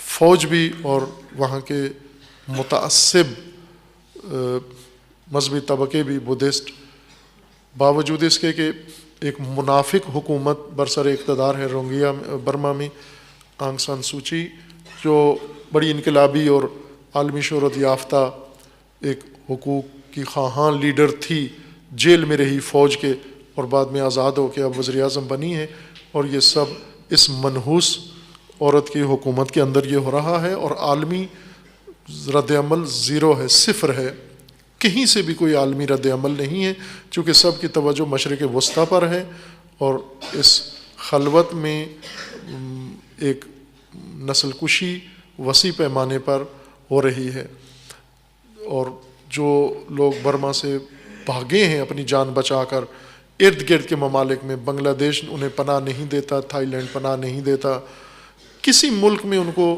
پناہ کے لیے انہیں لینے کے لیے تیار نہیں ہیں۔ افسوسناک صورتحال ہے۔ اللہ تعالیٰ سے دعا ہے کہ خدا تعالیٰ ان مظلوموں کی مدد فرمائے انشاءاللہ۔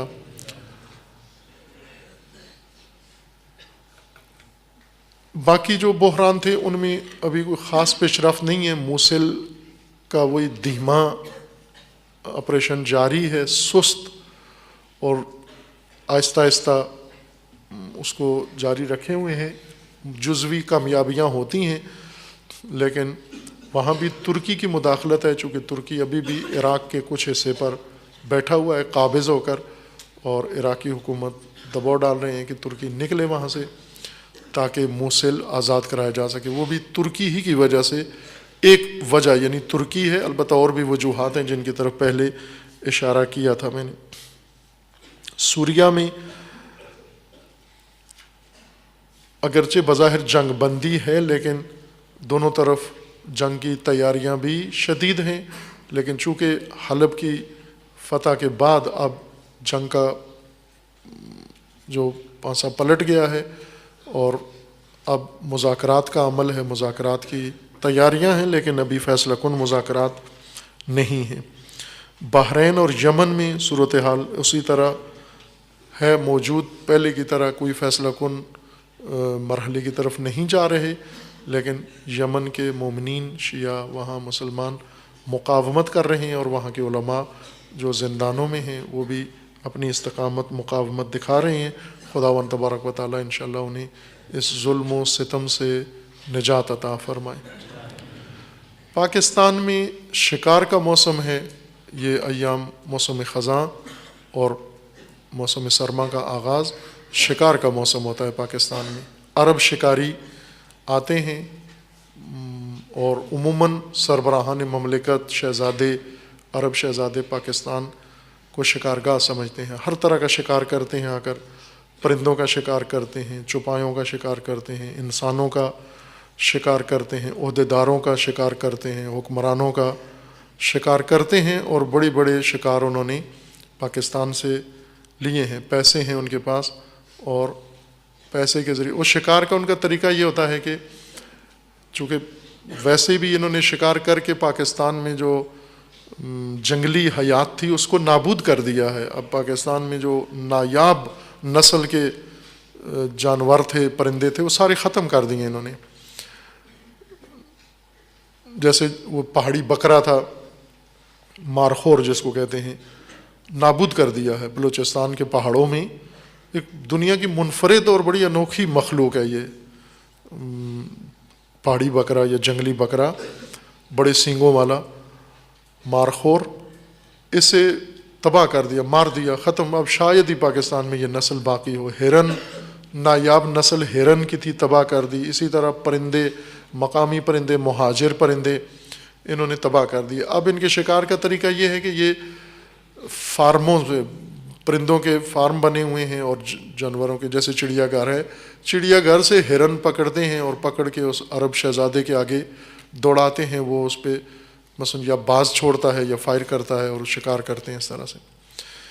خوب یہی حال ان کا انسانی شکار بھی ہے، ہر طرح کا انسانی شکار کرتے ہیں، پاکستان کے عزت ناموس سے بھی کھیلتے ہیں، اور اس کے بدلے میں ابھی مظفر گڑھ میں قطری شہزادوں نے شکار، چونکہ ایک مظفر گڑھ کا علاقہ یہ شکارگاہ ہے ان کی، تو وہاں شکار کے لیے انہوں نے ہاسپٹل ہدیے میں دیا ہے۔ بکھر میں گئے ہیں، ان کی فصلیں تباہ کی ہیں، اور جرم جنایت کیا ہے، اس کے بدلے میں ایک اسپتال کا اعلان کر رہے ہیں کہ بکھر میں بھی اسپتال بن جائے گا۔ اور پاکستانیوں کو یہی چاہیے، فرق نہیں پڑتا، اسپتال بنا دیں، روڈ بنا دیں، بے شک جو مرضی ہے کریں ہمارے ساتھ، یہ قوم اس کو بڑا فخر سمجھتی ہے، یہی کام کر رہے ہیں۔ اور اس کے علاوہ ریٹائرڈ فوجی افسروں کو شکار کر رہے ہیں، حکمرانوں کو، سیاسی پارٹیوں کو شکار کر رہے ہیں کہ یہ جو عمل انہوں نے انجام دیا کہ عالمی فوج 39 ممالک کی خیالی فوج، 39 ممالک کی خیالی فوج، اس کو سربراہ پاکستان سے انہوں نے لیا ہے۔ البتہ پاکستان میں شدید اس کی مخالفت ہے، ہر طبقے نے کی ہے، حتیٰ ان طبقات نے بھی مخالفت کی ہے جن سے توقع نہیں تھی کہ یہ مخالفت کریں گے، انہوں نے بھی اس کو ناروا سمجھا ہے و نامناسب، اور شدید مخالفت کی ہے کہ یہ عمل کسی لحاظ سے پاکستان کے حق میں نہیں ہے اور نہیں ہونا چاہیے۔ ہمیں بھی توقع ہے کہ نہ کریں یہ کام پاکستانی، نہ حکومت کرے نہ حکمران، ریالوں کی چمک دھمک اور ڈالروں کی چمک دھمک چھنکار آپ کے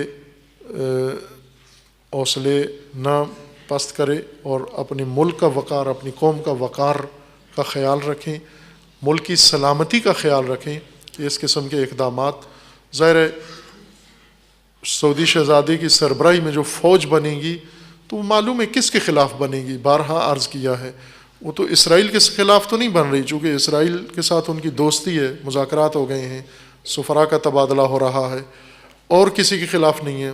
معلوم ہے کہ وہ کس کے خلاف ہے، وہ تشیع کے خلاف ہے، شیعہ نشین ممالک کے خلاف ہے، شیعہ حکومتوں کے خلاف ہے، اور شیعہ احزاب کے خلاف ہے، شیعہ جمعیت کے خلاف ہے، اور اس میں پاکستان کو آگے لانا اور پاکستان کو یہ بدنامی پاکستان کے ماتھے پہ لگانا، مہر اس کی، یہ پاکستان کے شایان نشان نہیں ہے کہ جو بھی کبھی کام کرنا چاہے دنیا میں وہ پاکستانی کو کرائے پہ لے جائے اور پاکستانی کے ذریعے سے کرائے، یہ پاکستان کے لیے مناسب نہیں ہے۔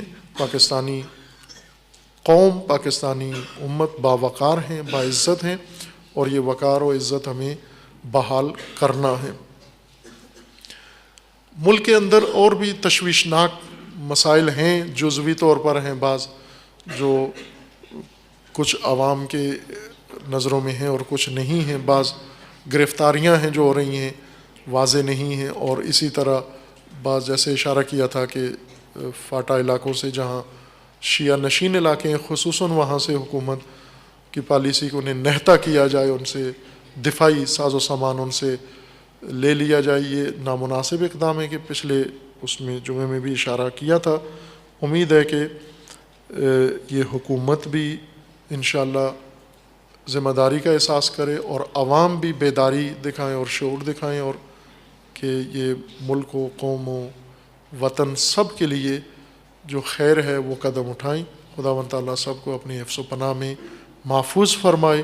دعا گو ہیں خداوند تبارک و تعالیٰ کی بارگاہ میں، پروردگار امت مسلمہ کو ظلم و ستم سے نجات عطا فرما، امت مسلمہ کے اندر اتحاد و اتفاق قائم فرما، امت مسلمہ کو فتنوں سے رہائی عطا فرما، ان فتنہ گروں کو فتنوں سمیت نیست و نابود فرما، فتنہ تکفیریت و داعش کو محو فرما، ان کے حامیوں اور بانیوں کو رسوا فرما، حزب اللہ کو کامیابی عطا فرما، سید مقاومت سید حسن نصر اللہ کی حفاظت فرما، رہبر معظم انقلاب اسلامی کا سایہ دراز فرما، انقلاب اسلامی کو دشمنوں کے شر سے محفوظ فرما، انقلاب اسلامی کو انقلاب امام زمان سے متصل فرما۔ بحرین میں علماء اسیر ہیں، حجاز میں، خدا بندہ انہیں ان ظالم نظام سے نجات عطا فرما، انہیں جلد از جلد رہائی عطا فرما۔ پروردگار رب حق محمد و آل محمد مملکت پاکستان کی حفاظت فرما، اس ملک کو اندرونی بیرونی دشمنوں کے شر سے محفوظ فرما، ملک کے اندر امن و امان قائم فرما، دہشت گردی، فرقہ واریت، فتنہ و فساد و نفاق پھیلانے والوں کو نیست و نابود فرما، ان کے حامیوں اور بانیوں کو رسوا فرما۔ پیروان امیر المومنین جہاں کہیں بھی ہیں، بالخصوص حجاز میں، یمن میں، بحرین میں، شام میں، لبنان میں، عراق میں، نائجیریا، افغانستان، ہندوستان، کشمیر و بالخصوص پاکستان میں، سب کے عزت و مال و جان و ناموس کی حفاظت فرما۔ اپنے ولی حق ولی اللہ العظم اجل اللہ تعالی فرج و شریف کا جلد از جلد ظہور فرما، ہمیں حضرت کے اعوان و انصار میں سے ہونے کی توفیق عطا فرما۔ صلوات پڑھیے محمد علیہ۔